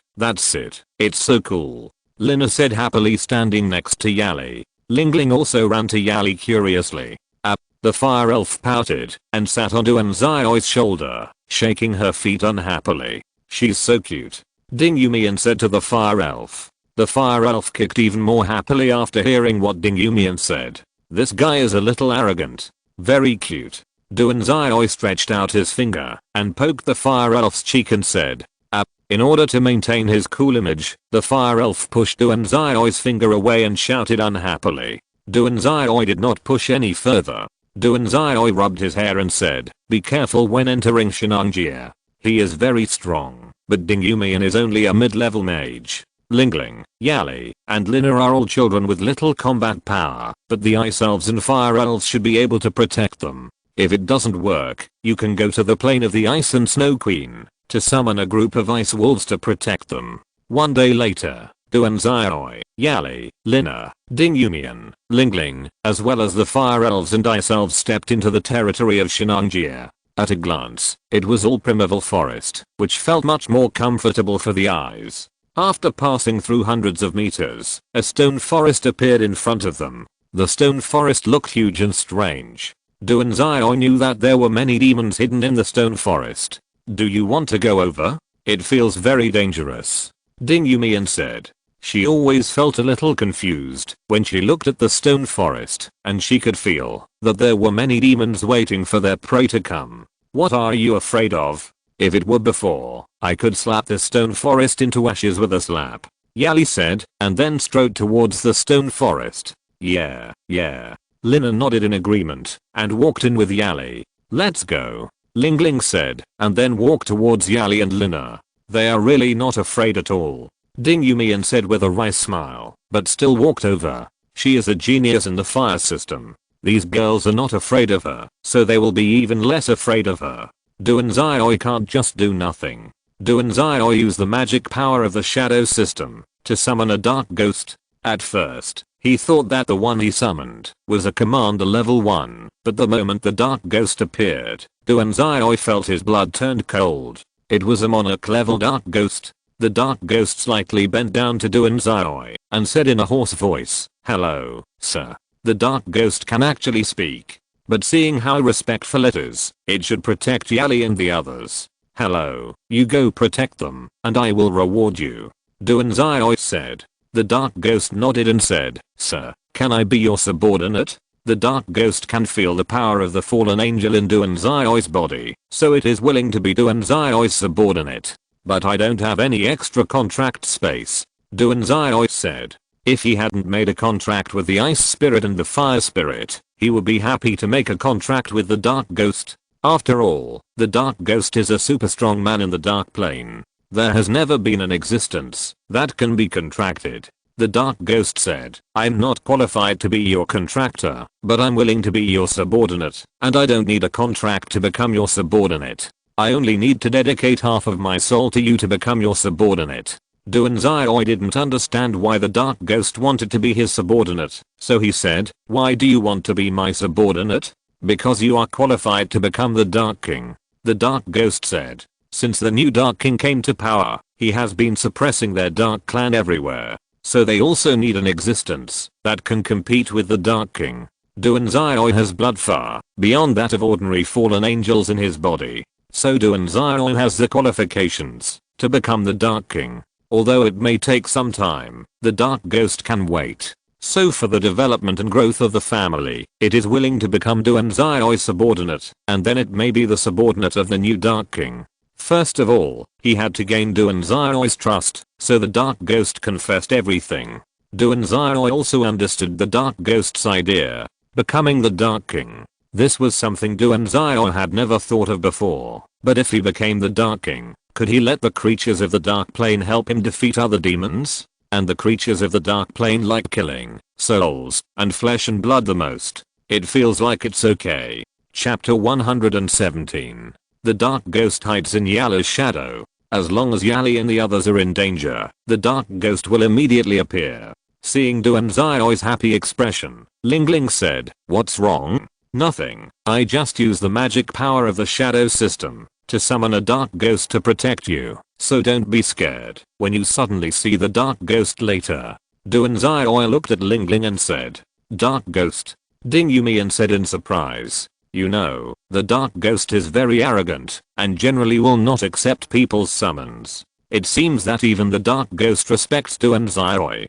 Dingyumian felt that he might have underestimated Duanzai's strength. Yali and Lina were not interested in the dark ghost, so they walked forward on their own, observing whether there were any beautiful or interesting things around.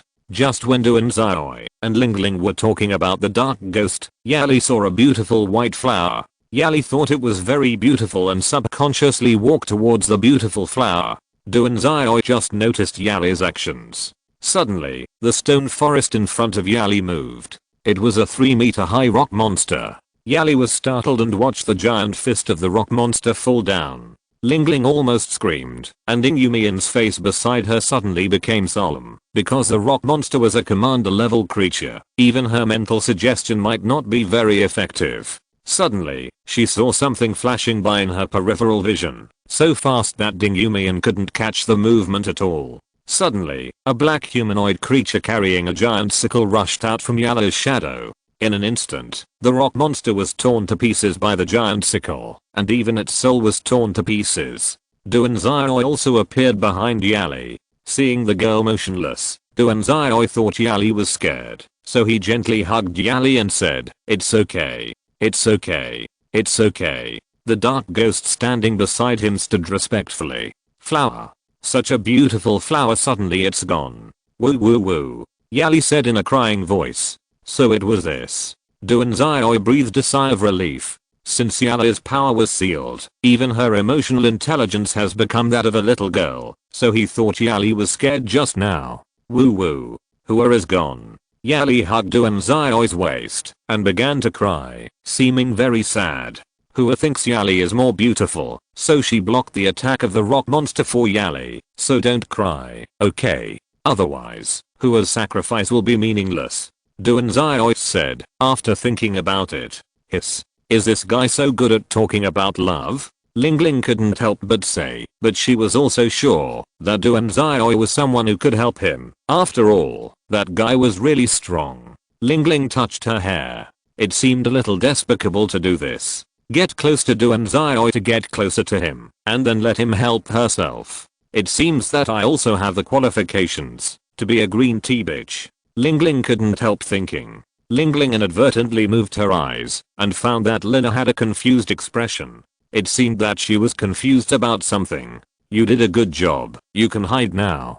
Duan Xiaoi said to the dark ghost. The dark ghost did a good job just now and solved the rock monster in an instant. Yes, master. The dark ghost nodded and entered Yali's shadow again. But Yali still looked very sad. Don't cry, okay? Yali's sadness would also make him feel depressed. Give her ice cream.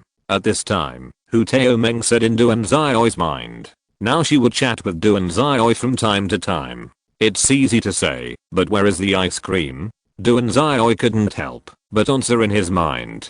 Go pick some fruits and squeeze the juice and let the ice self freeze it. As a substitute for ice cream, I think Yali should like it very much. Hu Taomeng suggested. She and Yali are old acquaintances. After all, when Duan Xiaoi briefly lost consciousness during reincarnation, it was Hu Taomeng who took over the battle. So Duan Xiaoi began to look for fruits everywhere. After a few minutes, Duan Xiaoi handed the juice to several girls. The container for juice was made of ice by the ice elves. Because it was ice, it might freeze your hands. So Duan Xiaoi added some wood material under the container, so that you wouldn't touch the ice directly and get frostbite. Yali instantly forgot her sadness, and the group continued to move forward. There were sharp and rugged rocks all around. Maybe it was because the dark ghost had released its breath just now, so no demons came to trouble them. About an hour later, the group successfully crossed the stone forest. Standing at the edge of the stone forest, Duan Xiaoi saw a swamp. The swamp was about several thousand meters wide and several thousand meters long, not too big. But the girls didn't want to step on the swamp. Hey, aren't we here for fun? Duan Xiaoi couldn't help but say. Yali and the others were still drinking juice and looked like they were traveling. Brothers, this is Shanghai. Can you be a little nervous? Hey, aren't we here for fun? Yali was stunned for a moment and then looked at Duan Xiaoi in surprise. What are we playing for? Aren't we here to look for the blood god fruit? Duan Xiaoi rubbed his head and said. It seemed that Yali completely regarded this action as a trip. Looking while playing. Isn't it great? Yali continued. Lina on the side nodded and said, very good. Her idea was similar to Yali's. Duan Xiaoi looked at the few people with a headache. Was he the only one who felt a sense of crisis? I'm not here to play. Ding Yumian took a sip of juice and said with a sweet smile. Duan Xiaoi felt that if Ding Yumian didn't say this with juice, he would believe it a little more. I have made some information. Ling Ling saw Duan Xiao looking at her and couldn't help saying that she did mark the area where there was information about the blood god fruit. You are still useful. Duan Xiao grinned and said. He knew that Ling Ling was very smart, so he brought Ling Ling here. After all, smart people might think of things that he couldn't think of course. Ling Ling happily accepted Duan Xiao's praise. Duan Xiao had no choice but to use the higher level magic of the summoning system to summon a group of ice wolves. After Duan Xiao communicated with the ice wolves for a while, the ice wolves agreed to carry Yali and the others through the swamp. Duan Xiao saw a giant wolf with wings looking at him indifferently. It was a giant wolf he had never seen before, and it looked very strong. Duan Xiao asked the ice wolves, and they told him that it was an emperor level wolf and the younger brother of the ice queen. Chapter 118 Swamp Mud Monster. Awoo. The ice wolf carrying Yali rushed out first. The moment the ice wolf's paw touched the swamp, it froze a surrounding area of several meters, so that it would not fall into the swamp. It can be seen that the ice wolves are very happy. Awoo. The other ice wolves also rushed out. But the moment all the ice wolves stepped into the swamp seemed to have a soul. Duan Xiao saw the swamp mud around him rushing towards him. There must be a lot of corpses and dead branches and leaves accumulated in the swamp, so Duan Xiao smelled a stench at this moment. Especially when the wind was blowing towards him, the smell was simply amazing.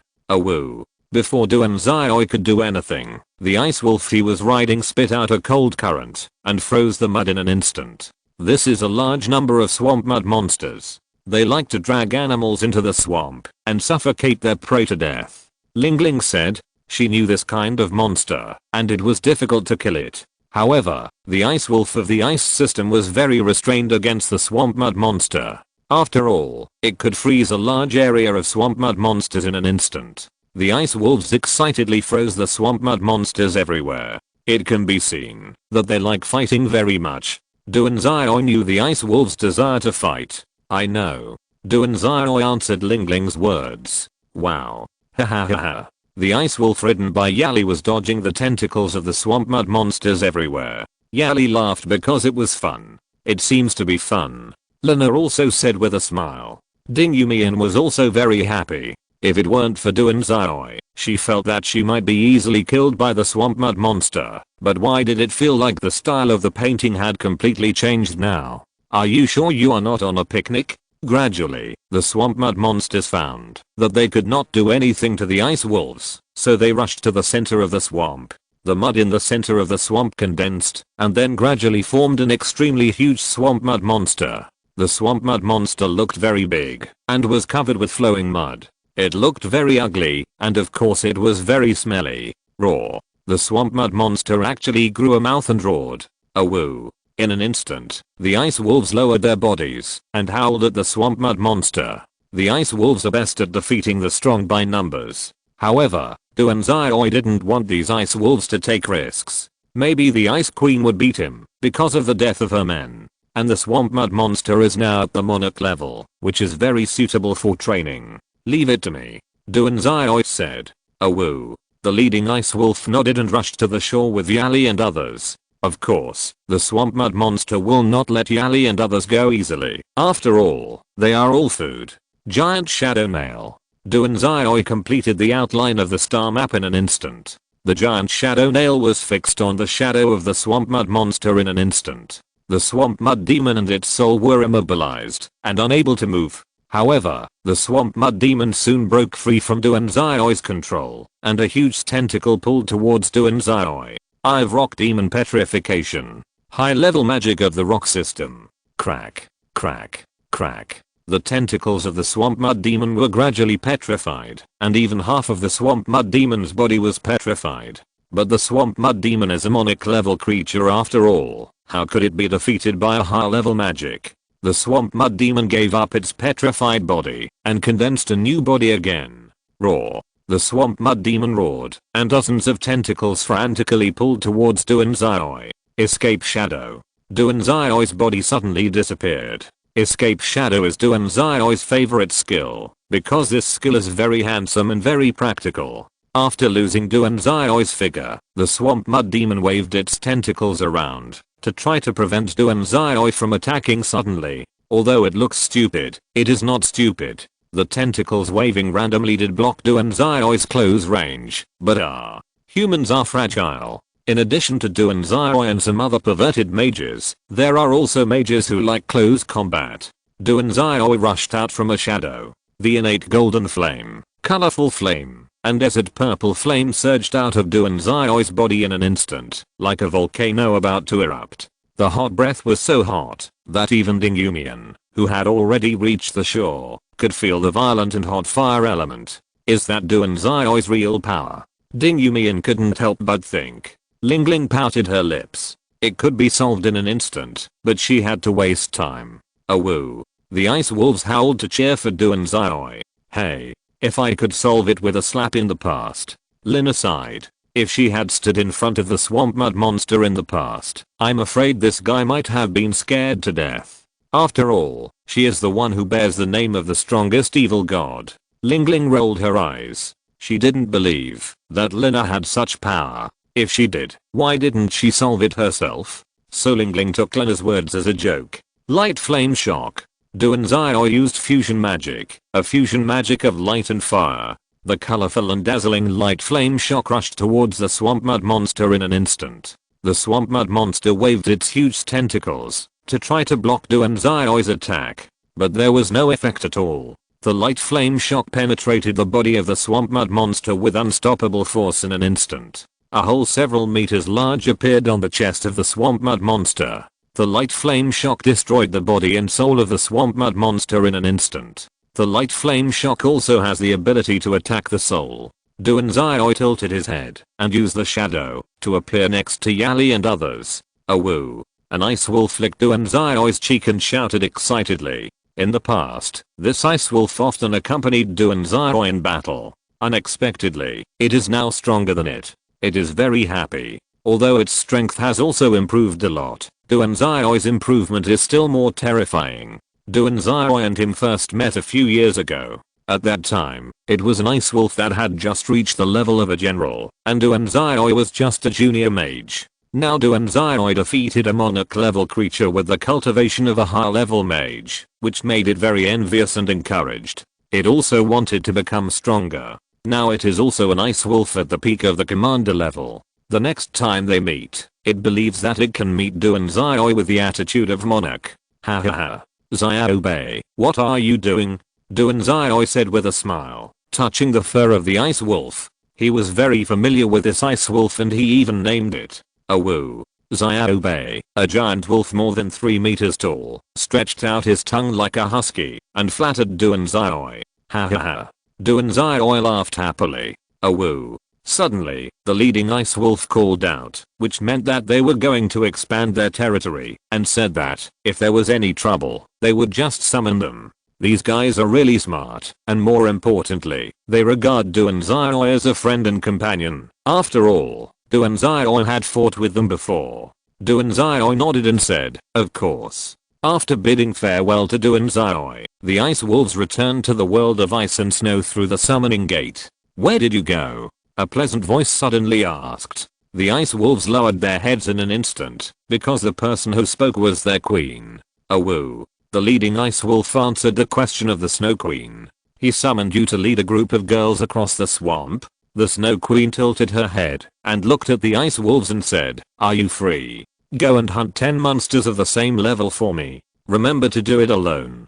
Awoo. The ice wolves howled excitedly. In fact, the punishment of the Snow Queen was a reward in their eyes. Go. Looking at the excited ice wolves, the Snow Queen felt a little better. Awoo. The ice wolf howled and left. The Snow Queen walked towards her own ice throne step by step. Now she is getting stronger and stronger, but she is still a little far from the peak moment of Yalina. The fire elf held Duanzai's ear and bit it, because Duanzai accidentally destroyed her cold image, but she would not bite hard. She just wanted to show that she was very angry, so she quickly coaxed me. Duanzai understood the fire elf's thoughts very well, so he said, after all, you are super cute, and everyone can't help but want to touch you. Ah. The The fire elf's voice rose a little, and then the fire elf ran to Duanzai angrily and waved his fist to hit Duanzai's nose. It doesn't hurt at all. Duanzai gently held the fire elf in his hand and then put her on his head. The fire elf made a happy sound. What she liked most was to sit on Duanzai's head and look around. The ice elf also left Yali and came to Duanzai's head. The fire elf and the ice elf began to communicate. Duanzai felt that he could play cards on his head. Ding Yumian looked at Duanzai with envy. She also wanted to contact the fire elf, but the fire elf didn't want to pay attention to her at all. Hello. Are you here for training? Suddenly a slightly frivolous voice said. They looked at each other and saw a group of people. 2 women and 3 men. The one who just spoke was a yellow-haired young man. However, the yellow-haired young man's eyes were very rude, and he kept looking at the chests of Ding Yumian and the others. Lina said, "Get out of here, you rubbish." Ling Ling agreed with Lina's words this time. After all, the yellow-haired man's eyes were too disgusting, and his desire was written directly on his face. Wow. Little sister, you should be careful when you speak, because you can pay the price for these words. The yellow-haired young man said. If you like it, just go ahead. I still want to watch you bully those girls. Are you all dressed up to make men release their desires? An ordinary looking woman said. Although she looked ordinary, what she said was very extraordinary. Let me go first, said a thin young man. He couldn't help it. The twin blonde and blue-eyed little Lali, the black-haired little Lali, and a tall girl were simply gifts from God. He had already stripped off all the girls in his mind. I want that boy. Suddenly a grey-haired man said. In his opinion, Duanzai was the most beautiful existence. Duanzai rubbed his head. These people were so disgusting that he didn't want to do it. Kill them. Remember not to leave anything behind. Duanzai rubbed his hair and said. To be honest, he didn't want to kill anyone, but he didn't mind killing such scum. What are you talking about? Ahem. The yellow-haired young man felt suffocated before he finished speaking. He didn't know what was pinching his neck. The companions of the yellow-haired young man all trembled because they clearly saw a dark ghost appear behind the yellow-haired young man and pinch the yellow-haired young man's neck. And the yellow-haired young man couldn't move at all. Dark ghost. That is an extremely terrifying existence in the dark plane. How could it listen to the boy? Why? Gradually, several people felt that there was something behind them, and it was lying behind them little by little. Although several people wanted to run, their bodies couldn't move at all. The body became colder and colder, until it lost its body temperature, and then lost its soul, and finally even its body became nothingness. All 5 people were killed by the Dark Night Ghost. After completing the task, the Dark Ghost hid. Ling Ling's confidence in Duanzai became even stronger. So powerful. Yumian said, the power of the Dark Ghost was too strange. It's really powerful. Duanzai said, this Dark Ghost didn't seem to be an ordinary dark creature. Should we eat? Ling Ling said at this time, she was already very hungry. Okay. Do you want to eat compressed biscuits? Duanzai said, because compressed biscuits are very simple food, so he brought a lot. Before Ling Ling spoke, Yali said, I want to eat wild boar meat. Yali pointed to a wild boar not far away, which looked very strong. It's so troublesome. Duanzai said, he didn't want to make too much troublesome food. I'll go by myself. Yali said and rushed towards the wild boar with a stone in her arms. Okay, you win. Duanzai said unhappily. Duanzai used the shadow escape to appear next to the wild boar and then raise the dark sword. Puff. The dark sword easily pierced the wild boar's neck. The wild boar screamed a few times and then collapsed on the ground. Duanzai began to deal with the wild boar. It was troublesome to deal with the wild boar and Yali would not eat it if it was not cleaned. He had no choice but to spend more time to deal with the wild boar meat. He actually thought that he could just cut off some clean wild boar meat and throw it into the fire, but such an idea would never be recognized by the girls. The fire elf took a bite of the spirit seed and said, she meant, it's so troublesome. Duanzai felt that the fire elf was his soulmate for a moment, so he nodded and said, it's really troublesome. But the girls still came to help. Suddenly Duanzai was stunned. What's wrong? Ding Yumian said. Actually, we are here to have fun, right? Duanzai couldn't help but say. Today's over, hey, see you tomorrow. Chapter 119. It took a long time for the couple to eat the roast pork. Duanzai took the roasted meat and ate it. The exact whereabouts of the blood god fruit is still unknown. It would be great if it could be found, but Duanzai could only pray that he could find the blood god fruit. At this time, the ice elf hugged Duanzai's cheek intimately and rubbed it. The ice elf's face was smooth and cool, and it felt very comfortable. The ice elf wanted to play with Duanzai because every time the ice elf wanted to play with Duanzai, he would rub his face like this. Duanzai took a bite of the roast meat and then stretched out his other hand to play with the ice elf. The so-called playing was just Duanzai touching the ice elf's head and cheek with his hand. It felt like petting a cat. The ice elf soon went to play with the fire elf happily. Duanzai looked at the sky that was gradually darkening. The sunset was very beautiful. At this moment, Duanzai felt that he should lie on a rocking chair, drink tea and admire the sunset. This idea was a bit Buddhist. Noticing Duanzai's Buddhist expression, Lingling said, "You are destined to work hard. Give up struggling." Duanzai turned around and looked at Lingling. Only now did he realize that this girl seemed to know him very well. "What's wrong?" Lingling frowned and said, "Nothing. Let's eat." Duanzai said and continued to eat barbecue. The one who kept watch was Duanzai, and now the girls were all asleep. In fact, Ding Yumian felt that she was older, so she wanted to keep watch with Duanzai, but Duanzai refused without hesitation because it was completely unnecessary. After all, there was still the dark ethnic ghost guarding several people in the dark, so Duanzai asked Ding Yumian to sleep peacefully, and he and the dark ethnic ghost could keep watch. Only then did Ding Yumian go to bed. What a responsible person. Of course, there were actually 3 people keeping watch. One was the dark ethnic ghost, one was Short Zai, and the other was Walnut Dream. Hey, you can sleep," Hu Taomeng said. She thought Duanzai could go to sleep, and she would take over Duanzai's body and keep watch. "No need," Duanzai said. "Oh, okay then," Hu Taomeng said. "The girl named Lingling seems to be very smart," Hu Taomeng continued.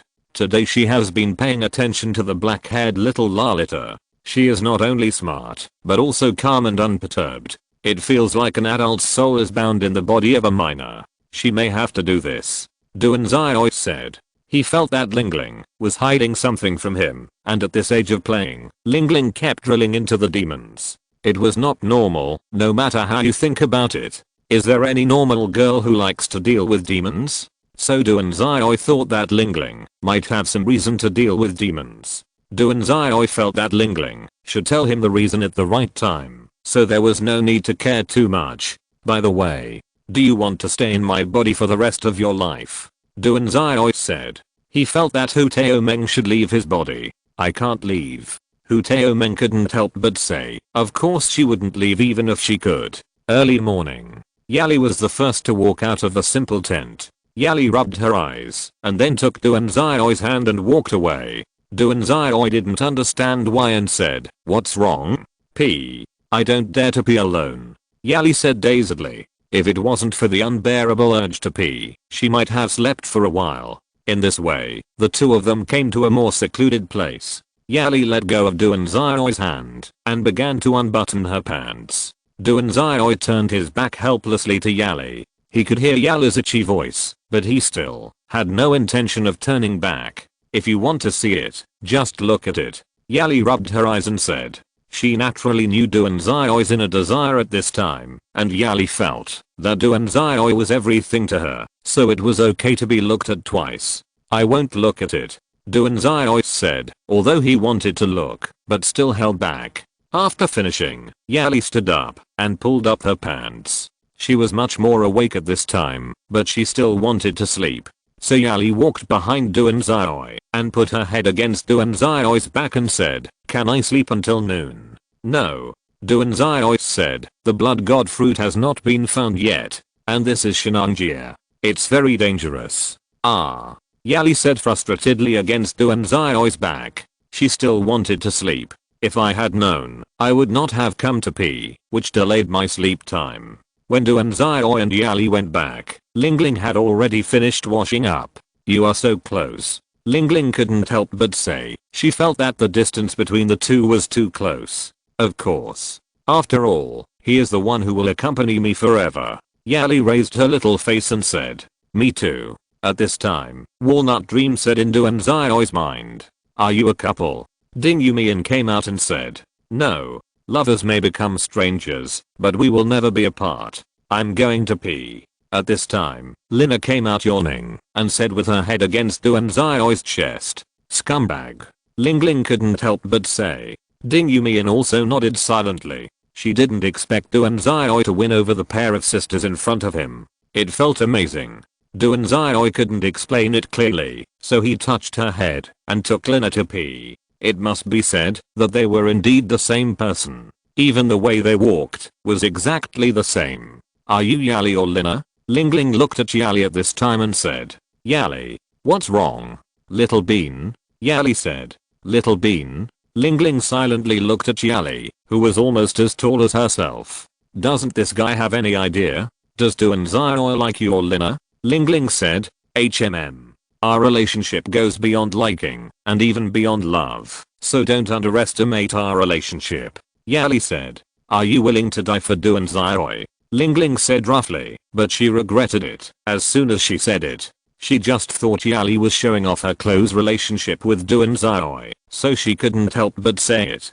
Die for him? That's impossible, because if I die now, another me will be born, and that me can't be killed, so I can't die for him. Yali said, if Duanzai didn't protect her, then she would be reborn as the strongest evil god, because of the contract, and that me couldn't be killed. Chapter 120 Forest Dragon. At noon, Zio and his companions successfully reached the first destination, where there was once a record of the blood god fruit. There is a dense forest here, and the forest here looks much taller than other places. Is the soil here more nutritious? There should be a powerful demon here. Lingling said. Duanzai thought about it and said, you guys stay here, and I'll go in and look for the blood god fruit. Yali and the others had no objection, but Ding Yumian wanted to go forward with Duanzai, but was stopped by Lingling. He can easily escape when he encounters danger alone, but if we go together, we will become a burden to him. Lingling said. Ding Yumian nodded helplessly, she was still too weak. The moment Duanzai stepped into the forest, he felt quiet. It should be said that silence is more appropriate, as if the forest here can isolate the sound, but this effect is too good, right? Duanzai looked for the blood god fruit everywhere. Behind Duanzai, a looming creature was following him, but this creature did not make any noise. The creature gradually revealed its appearance. It was a turquoise dragon. Its turquoise pupils stared at Duanzai closely. At this moment, Duanzai seemed to sense something, and turned back immediately. The turquoise dragon disappeared in an instant, and Duanzai's vision did not catch the dragon. Duanzai looked around carefully, and turned to move forward. At the moment Duanzai moved forward, the turquoise dragon appeared. However, it did not attack Duanzai, but followed Duanzai step by step, like a ghost. Duanzai looked up at the leaves falling through the leaves, and the sunlight flickered. The turquoise dragon not far from Duanzai also listened, as if observing Duanzai's every move. Duanzai was very sensitive to sight, so he turned back again, but the turquoise dragon instantly became invisible, so Duanzai still did not catch the figure of the turquoise dragon.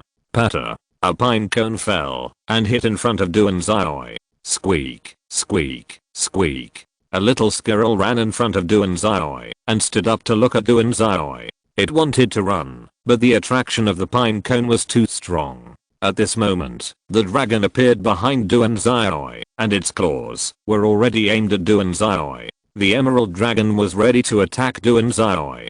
Duanzai smiled at the shivering little squirrel. Do you want it?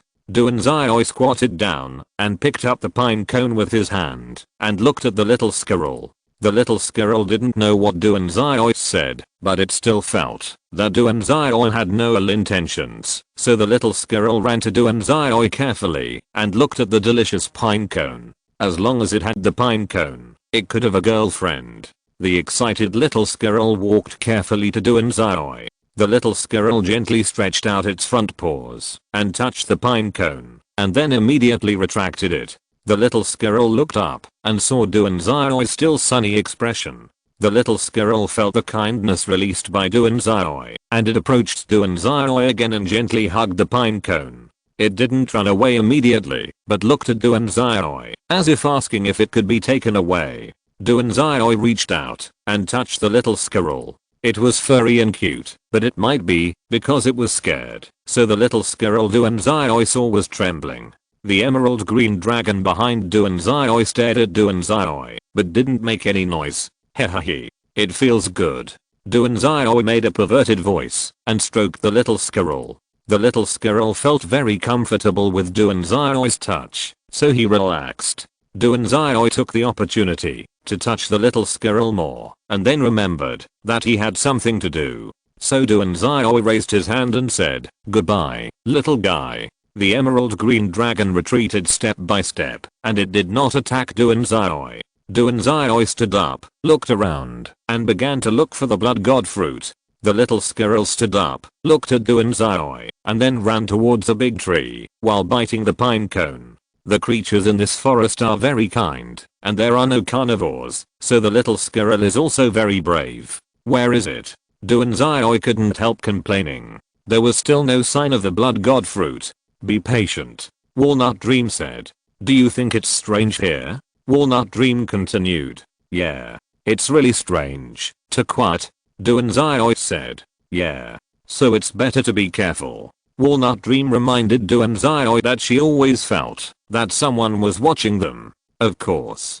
Duanzai waved his arm and said. Gradually, Duanzai came to an abandoned temple. Was there a temple here before? Duanzai walked in with curiosity. The temple looked complete and there was no sign of damage, but did the surroundings look clean? Duanzai stepped into the temple. What came into view was a huge mural with a giant dragon in the traditional Chinese image. There are many humans kneeling under the dragon. It seems that they regard the dragon as a protector. In the past, when humans were still weak, many powerful creatures were the patron saints of humans. They allowed humans to survive in a world full of demons. As for why they want to protect humans, it may be because they think humans are too weak. If it protects humans, then it will definitely protect other more friendly creatures. After all, humans may be weak in its size, no different from other weak creatures, so Duanzai is very interested in these creatures that protect humans. The next mural is that humans grow up and become strong little by little under the protection of the dragon, and gradually humans no longer need dragons. Some people even raised their rebellious blades against the dragon. But the dragon in the mural did not resist. He did not use his monstrous power to destroy humans, but chose to leave. Maybe it has regarded humans as its own children, so once the children do not need it, it gently leaves. It's really too much.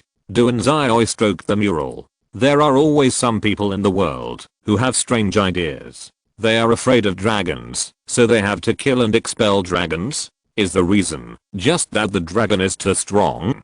Duanzai also saw other creatures on other murals. The Changming bat with 2 pairs of pupils, the phoenix with gorgeous feathers, the unicorn with white wings. There were even many murals that Duanzai had never seen. The creatures that could be here were probably the ones that once protected humans. Chapter 121, Forest Dragon, Part 2. As Duanzai was observing the murals in the temple, the dragon behind him slowly disappeared and moved toward the outside of the forest. Suddenly, the dark ghost jumped out from Yallow's shadow. The dark ghost swung his huge sickle the moment he appeared. A crisp sound rang out. In the eyes of Ding Yumian and the others, the dark ghost suddenly appeared and swung his huge sickle in the air. They thought he was crazy, but it seemed that he had discovered something. Emerald green scales appeared, and a slender dragon appeared in front of them. The dark ghost roared hoarsely. The emerald green dragon did not attack, but looked at the ice elves and fire elves and made noises.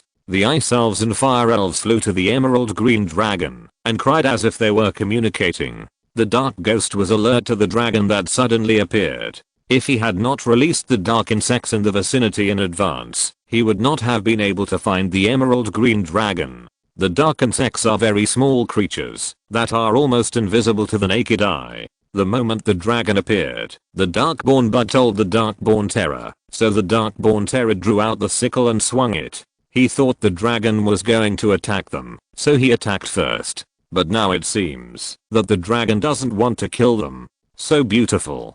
Ding Yumian couldn't help but say when she saw the emerald dragon. The dragon in front of her was the most beautiful dragon she had ever seen. Ling Ling on the side also nodded, but she also thought about it. Although she didn't know why the dragon suddenly appeared, she still understood that the dragon didn't mean to hurt them now. If it did, the dragon might have already started to attack. Yali and Lina approached the emerald dragon with shining eyes. Wow. Yali, look at it, it's super beautiful. Lina couldn't help but say, and she also reached out and touched the dragon's scales. It feels good too. Yali also put her hand on the dragon's scales and touched it and said, Ding Yumian didn't know what to do. What if she angered the dragon? Ding Yumian is in awe of the strong, and she is the oldest person here, so she has to take care of the little girls. Yali, Lina, this might make the dragon angry. Ding Yumian suddenly stopped talking because the dragon also rubbed Yali and Lina's cheeks gently with its head, and Ding Yumian felt that the emerald dragon was very happy. I want to touch it too. Ling Ling also ran towards the dragon and stretched out her hand to touch the dragon. The emerald dragon also began to rub Ling Ling's cheek. The fire elf stepped directly on the dragon's head and stood with his hands on his waist as if saying something. Hey, don't mess with me. Ding Yumian couldn't help thinking, and suddenly she felt that it was difficult for Duan Zioi to deal with these little girls at ordinary times. Yali and Lina looked at the fire elf with excitement and said, good ambition.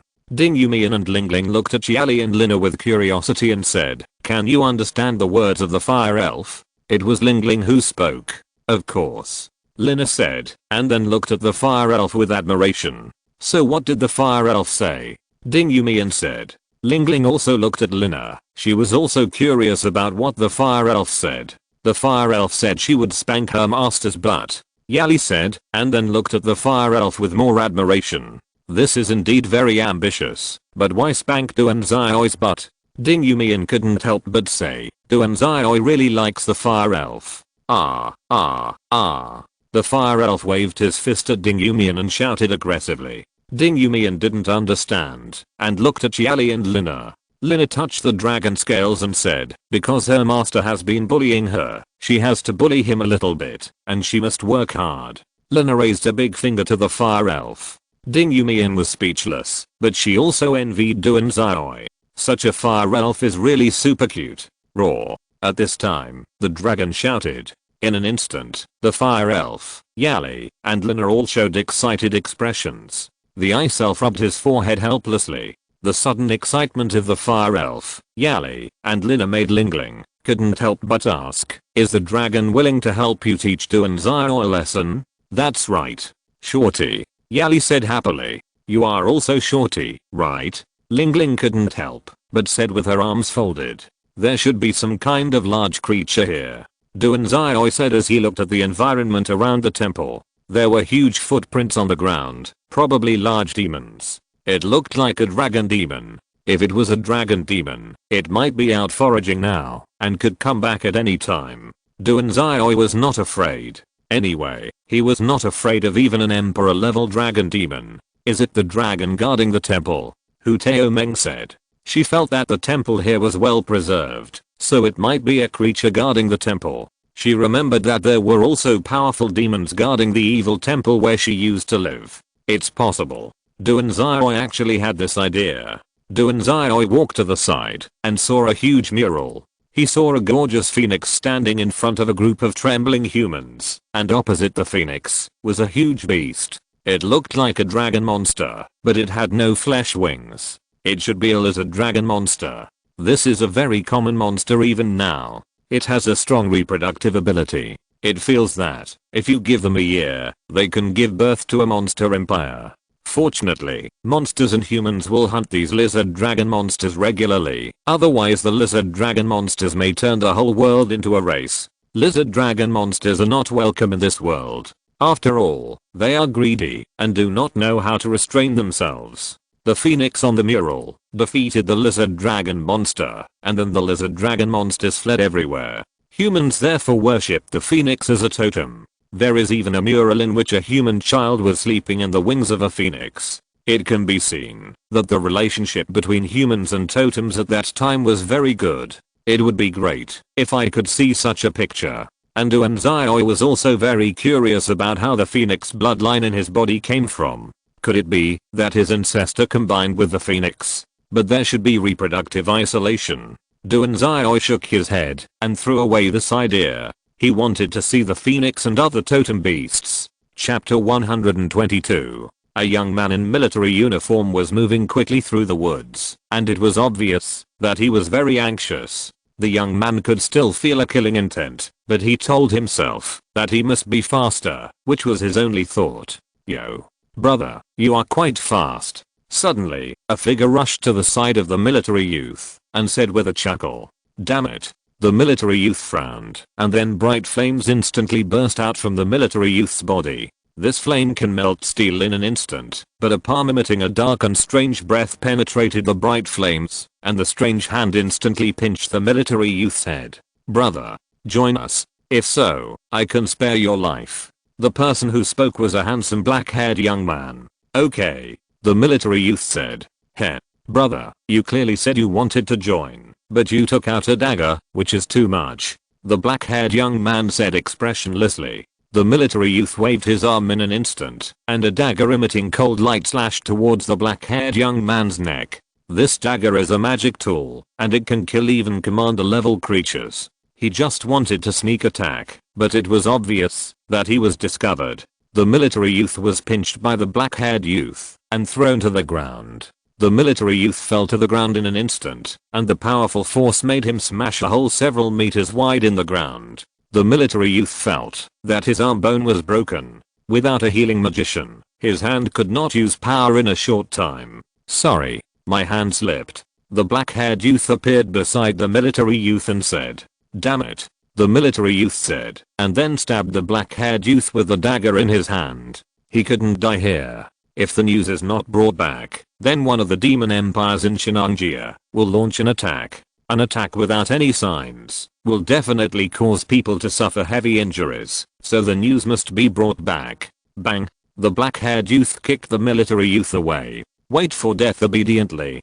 Don't worry, your brothers will soon accompany you," the black-haired youth said. "Scum," the young military man said angrily. "Scum? It doesn't matter. What I want is power anyway," the black-haired young man said. He wanted to use the demon empire to attack humans, and then he would use the corpses and souls of these humans to complete the evolution. However, he didn't expect that his secret would be discovered by a military mage who accidentally broke in. If the military mage took the information back, people would definitely evacuate the civilians. At that time, the strengthening effect might be reduced, which he couldn't stand. The young military man was still thinking about how to escape. He must escape, or there would definitely be many deaths.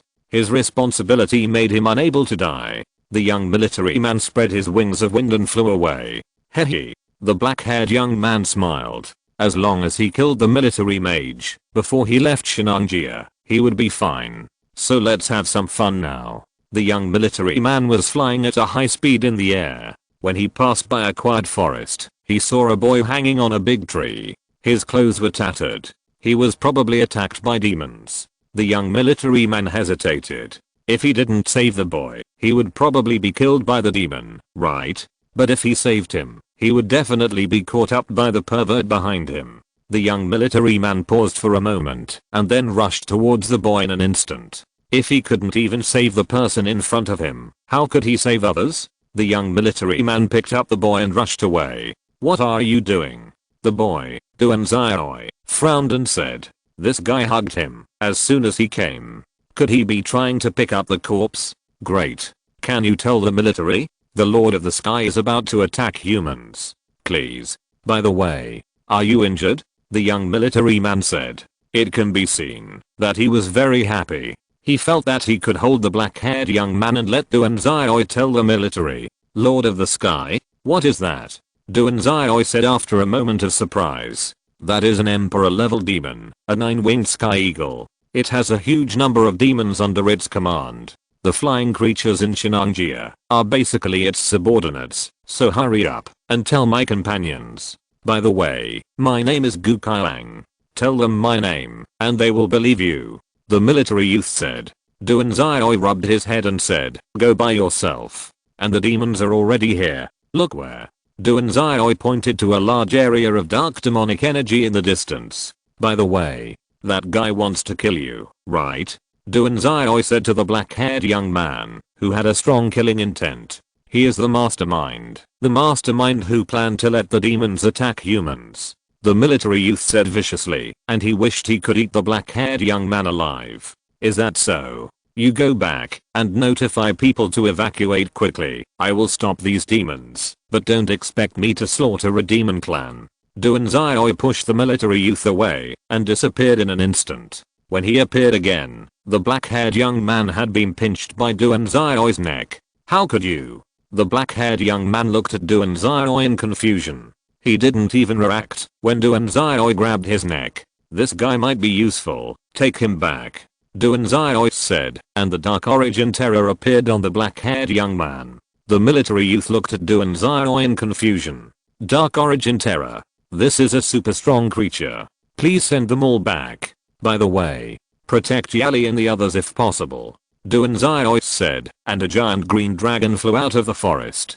Duanzai didn't like this dragon, because the dragon and Yali and the others had just embarrassed him. That's the Demon Empire. How could you survive alone? Let's go back together. Ling Ling couldn't help but speak up. How could anyone defeat the Demon Knight Empire? It's clearly a suicide mission. If I don't stand up, these demons will reach the city in 10 minutes, and many people will definitely die, so I must stand up. Protecting the country is everyone's responsibility. Duanzai smiled and touched Ling Ling's head. Although the girl had secretly kicked him just now, he decided to forgive the girl. I'll stay too. Ding Yumian bit her lip and said she felt that a hint should be useful. No need. You leave too. Duanzai looked at Ding Yumian and said he knew that this girl was a very kind person. Come back quickly. If you die accidentally, you should know what will happen, right? Yali looked at Duanzai and said, of course I know. Duanzai said, if he died, then Yali and Lina would regain the power of the evil god, and then they would destroy the world. Goodbye. Lina said. Yeah. Goodbye.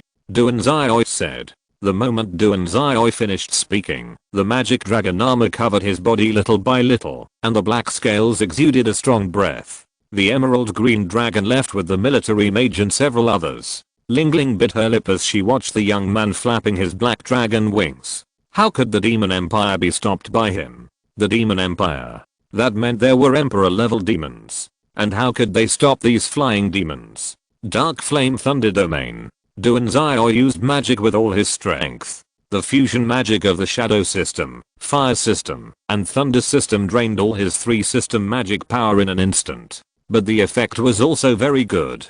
The Dark Hellfire and Hell Thunder instantly enveloped the vanguard of the Demon Empire. The servants and the general level demons were all turned into ashes in an instant, and the commander level demons fell to the ground with wailing. Although the effect was obvious, Duanzai also exhausted all the power of the Thunder System, Fire System, and Shadow System. Although the magic dragon armor was helping him replenish his magic power, it would take 3 minutes before he could use such a strong fusion magic again. Ga.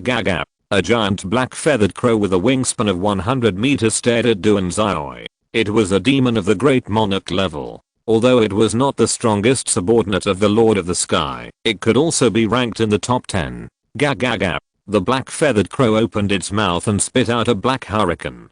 Duanzai didn't want to waste time. There were still countless demons behind him. The angel sword appeared in Duanzai's hand.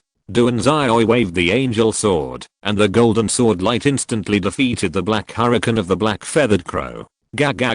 The black feathered crow dodged Duanzai's attack and rushed towards Duanzai. What a good opportunity. Duanzai did not dodge. The claws of the black feathered crow pierced into Duanzai's chest, but Duanzai's angel sword also cut off the wings of the black feathered crow. This guy doesn't understand the sharpness of the angel sword at all. Gag. The black feathered crow fell to the ground. But the sharp claws of the black feathered crow also tore Duanzai's body into 2 pieces. If it were an ordinary person, he might have died, but he was a vampire. Soon the 2 pieces of the body healed again. Duanzai chopped off the head of the black feathered crow with a sword. Scarlet blood splattered on his body. Suddenly he was stunned for a moment. He was a vampire. Duanzai closed his eyes and opened them again. His pupils had turned scarlet. The blood of the black feathered crow gradually squirmed and then madly poured into Duanzai's body. Soon, the magic power of the shadow system, the thunder system, and the fire system was restored, and Duanzai's expression became more excited. Duanzai flew into the sky again, and the demon army was about to arrive. At the same time, military control, quickly evacuate the civilians. Gukayang, riding a giant dragon, jumped down when he saw the camp, and landed on the square and shouted loudly, "What's going on? Gukayang? And the emerald dragon?" A young military mage looked at Gukayang and said, "The breath of the emerald dragon made him tremble. Xiaobei, tell others quickly that the Lord of the Sky is coming." The young man was stunned for a moment and then ran madly. The Lord of the Sky. That was an emperor level demon. He knew very well how terrifying this emperor level demon was. Then a middle-aged man came out and looked at Gukayang and said, "What's going on?" Gukayang told the middle-aged man what he knew. The middle-aged man nodded and began to give orders. He was doing the task of evacuating civilians. Seeing this, Gukayang smiled and turned back resolutely. He was going to help the boy. "Can you take me to the boy?" Gukayang looked at the emerald dragon and said, he knew that the dragon could understand. The emerald dragon shook its head. It thought it was more important to protect Yali and Lina. "Is that so?" Gukayang spread his wind wings and prepared to leave. "You will affect his battle if you go," Yali said. "But I will feel guilty if I don't go," Gukayang said. "How can a teenager be allowed to face a demon empire? Who do you think he is? You are just a weak high-level wizard. And he is the one who made the strongest evil god compromise. You are useless if you don't become a burden. So stay here to find out the reason why the demon empire attacked you. And that guy should be able to provide a little information." Yali frowned and said, and pointed at the black-haired young man who was controlled by the dark ghost. "I know." Gukayang's sanity recovered a little. Now it is indeed the most important thing, to find out the reason why the demon empire attacked humans. In a barren Gobi desert, people drove various machines to build houses and some buildings. Miss, this is a picture taken by the satellite. A woman in a maid costume handed the picture on the phone to a beautiful silver-haired girl. The beautiful silver-haired girl is Bing Fengxin. She looked up at the screen of the phone, which showed the picture of Duanzai being torn apart by the black-feathered crow.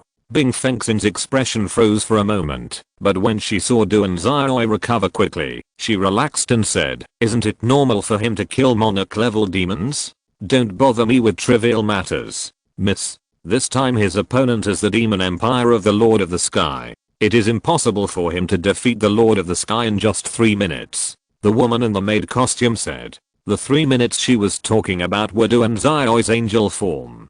Bing Fengxin paused and said, "Send a message to his sister. Leave the battle to the barbarians."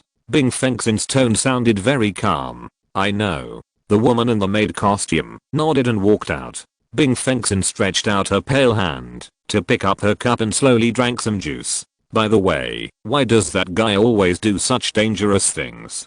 But even with Duanzai, it is impossible to defeat the Lord of the Sky. But it should be more than enough to save his life. It seems that after this matter is over, I can ask Duanzai to help get rid of some restless people. After all, Duanzai is a very useful tool. Although he is smart, as long as I put the national justice in front of him, he will definitely help me. After all, what I do is for this country. If you're listening to this novel on a channel other than Fanfic World, it means they downloaded and uploaded it without effort. We cordially invite you to visit our channel, Mundo Fanfic Novelos. There you'll find the original version of this story and you can explore many other novels of various genres. We're waiting for you to immerse yourself in a world of incredible novels. Chapter 123. 10 minutes have passed since Duanzai came into contact with the demon group. Although Duanzai is only a high level mage now, he has the magic dragon armor, which makes him have the power that is no less than that of a monarch level demon.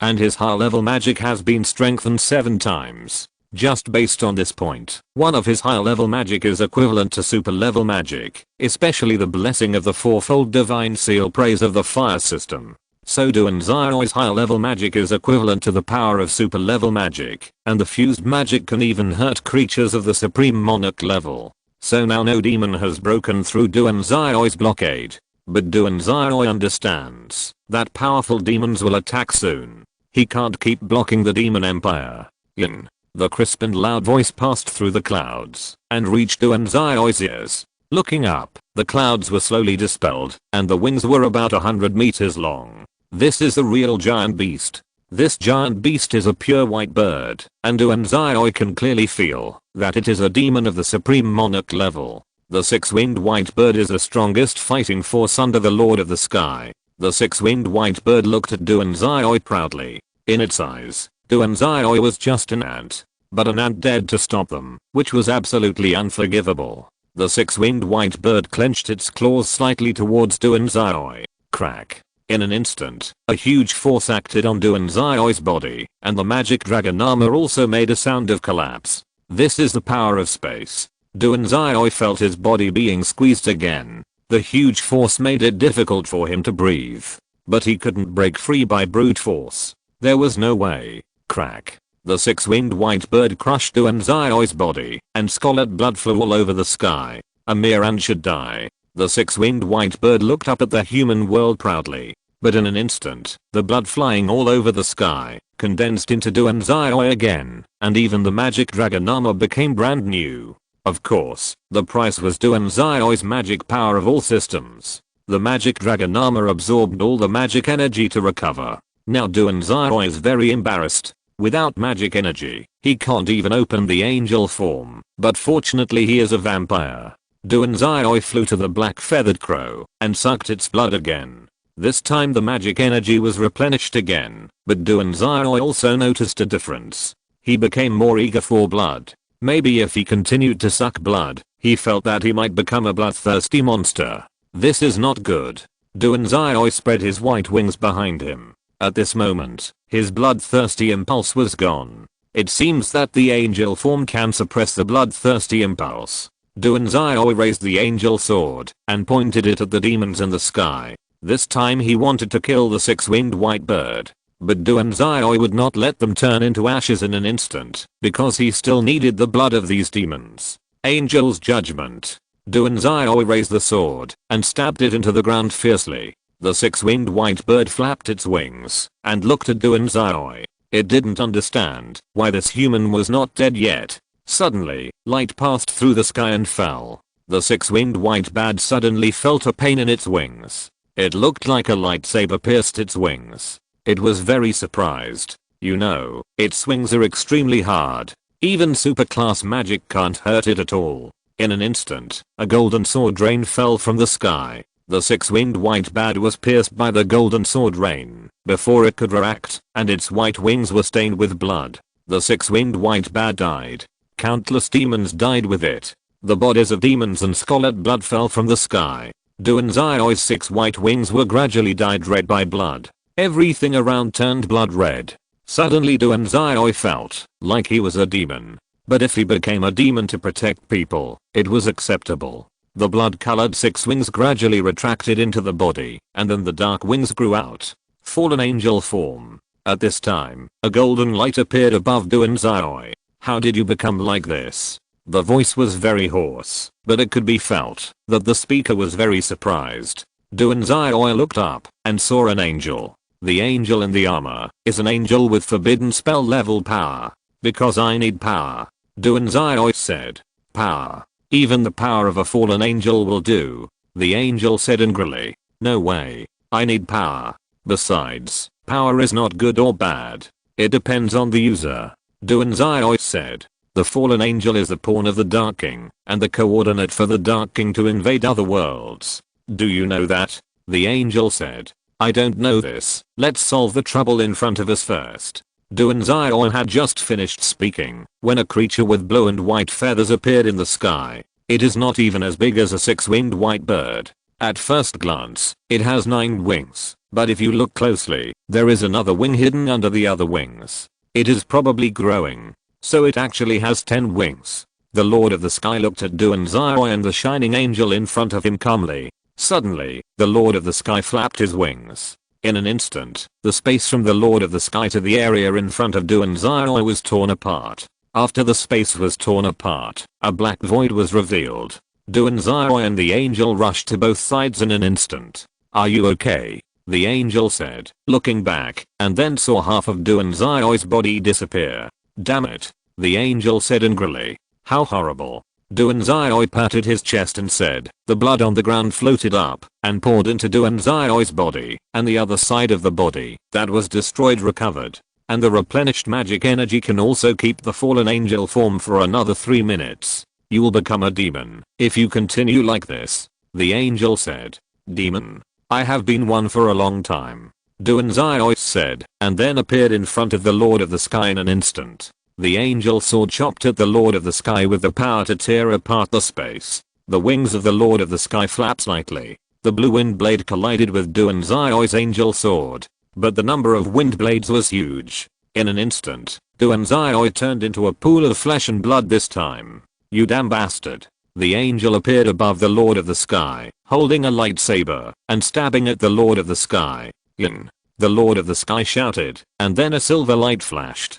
The Lord of the Sky used the power of space to disappear. At this time, Duanzai recovered again. He rubbed his head and looked at the angel and said, "I'll lend you this sword." Then he threw the angel sword to the angel. He took out the phoenix blade. The angel sword seemed unable to exert the power of the fallen angel, so he lent it to the angel. Chapter 124. "How did you get this sword?" the angel said in surprise. "This angel sword has been lost for many years. Why is it in Duanzai's hands?" "You know, the light power emitted by this sword is enough to suppress many dark creatures. And Duanzai is a fallen angel, but has no negative effects. This is very strange. Hey, can you kill it?"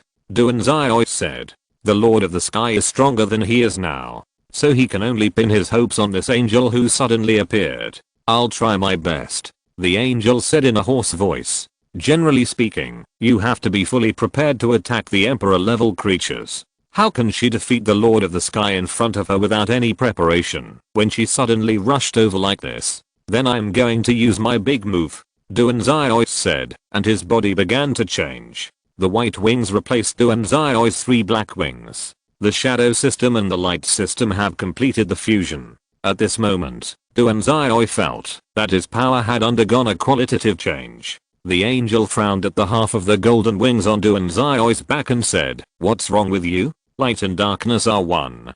Can't you see it so obviously?" Duanzai said and swung the blade at the Lord of the Sky. The dark golden slash seemed to tear the sky apart. At this moment, it seemed that the whole world only had the dark golden slash. The Lord of the Sky grabbed the dark golden slash with his claws. The silver white space force crushed the dark golden slash in an instant. "It's still not strong enough."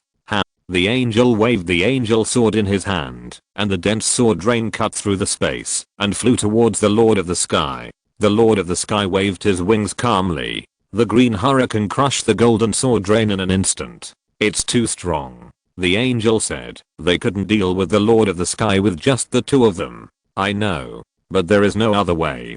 Duanzai grabbed the phoenix blade and rushed up again. But the speed of the Lord of the Sky was even faster, and Duanzai couldn't catch up with him at all. But it was obviously a demon, but he didn't want to fight with me in close combat. Isn't it too much? If he fought to the death in close combat, he might be able to create an opportunity, but he couldn't even create an opportunity without getting close. "Yin!" the Lord of the Sky cried out.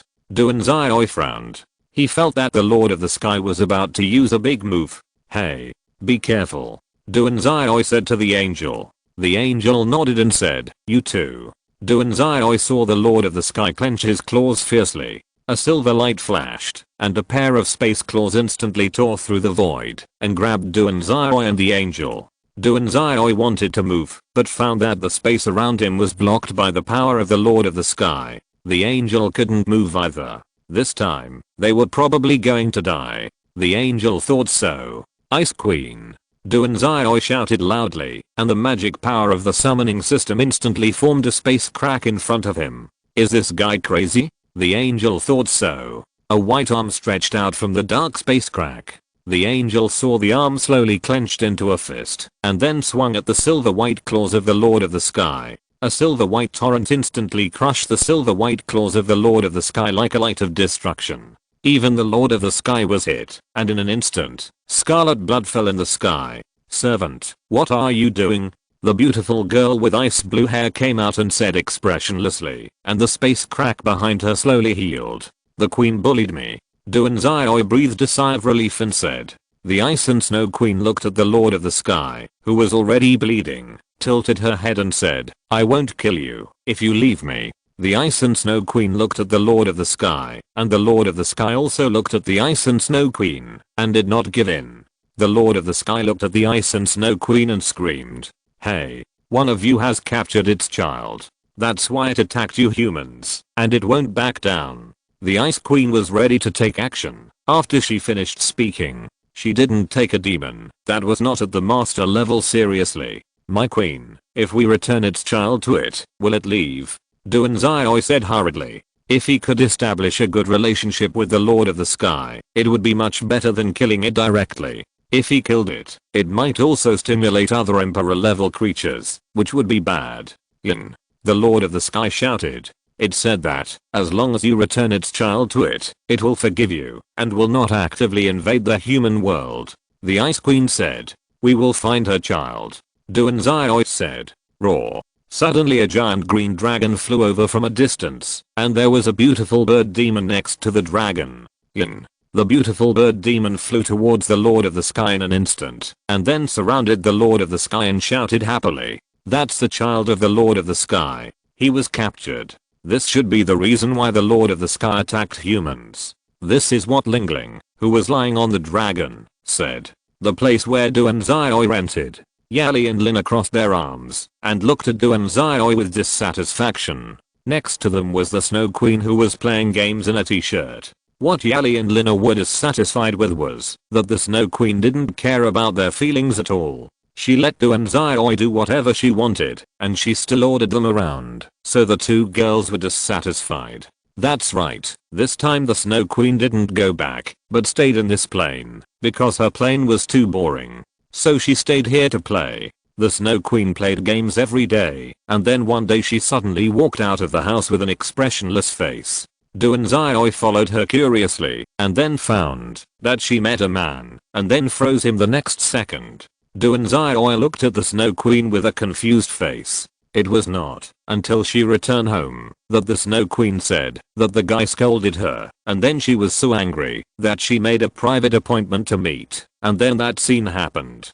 Duanzai asked the Snow Queen how she got the man to meet her. The Snow Queen smiled and said that she posted Yali's photo. Duanzai was stunned. The Snow Queen was really excellent. The Snow Queen has been in this world for 2 weeks and can use most electronic devices. However, Duanzai became distressed because the place he lived in was a little crowded. With Yali, Lina, the Snow Queen, the Fire Elf, the Ice Elf, and Lingling who often came over, it seemed a little crowded. Duanzai decided to find a new place to live tomorrow. Chapter 125 Club. Hey, classmate, have you joined any clubs? A young man with blonde hair looked at Duanzai and said.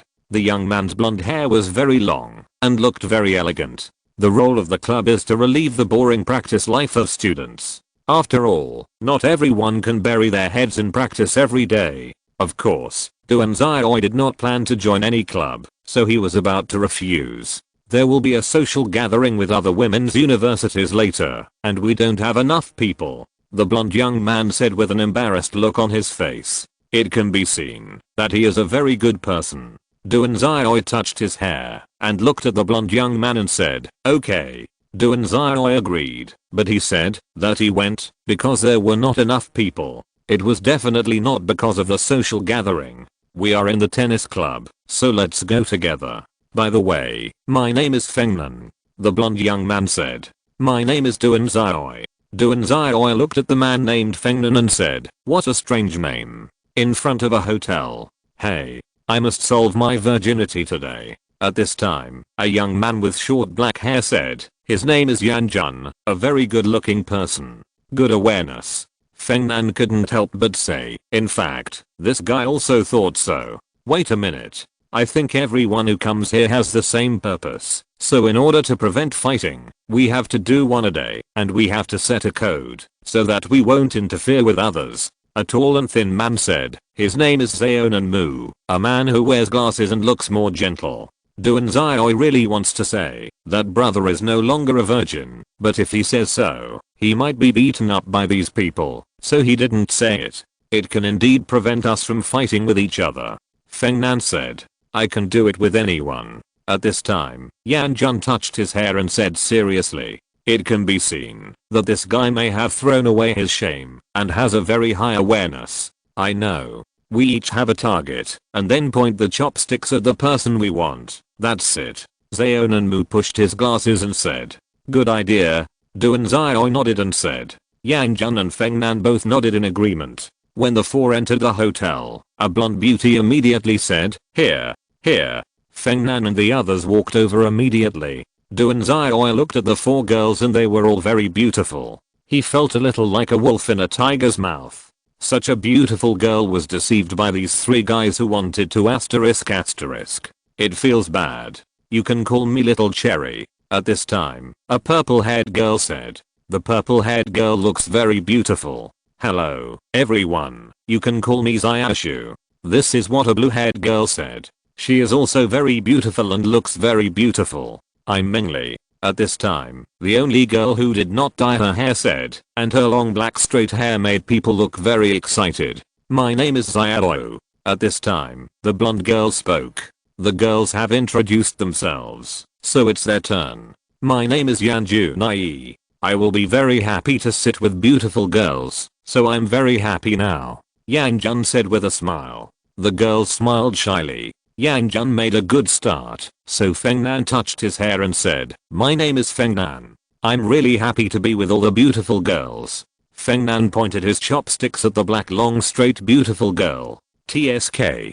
Be careful, it's too difficult. At this time, Zaonan Mu lowered his voice and said, it can be seen that he was also attracted to this black long straight beautiful girl, but Fengnan Qiang got there first. These people are not of the same mind. After Fengnan introduced, Zaonan Mu pushed his glasses and looked at the girls and said, hello, ladies, my name is Zaonan Mu. Zaonan Mu looked at Duan Xiaoi after he finished speaking. This way of introduction is very ordinary. Hello, everyone, my name is Duan Xiaoi. Duan Xiaoi also said very ordinary. Then he found that the four girls opposite him unconsciously pointed their chopsticks at him.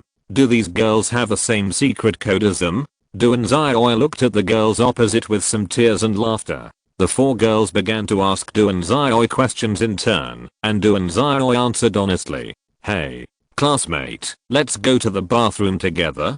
Fengnan looked at Duan Xiaoi and said, no need. Duan Xiaoi just said it, and saw that the boys were all looking at him. Okay. Duan Xiaoi nodded.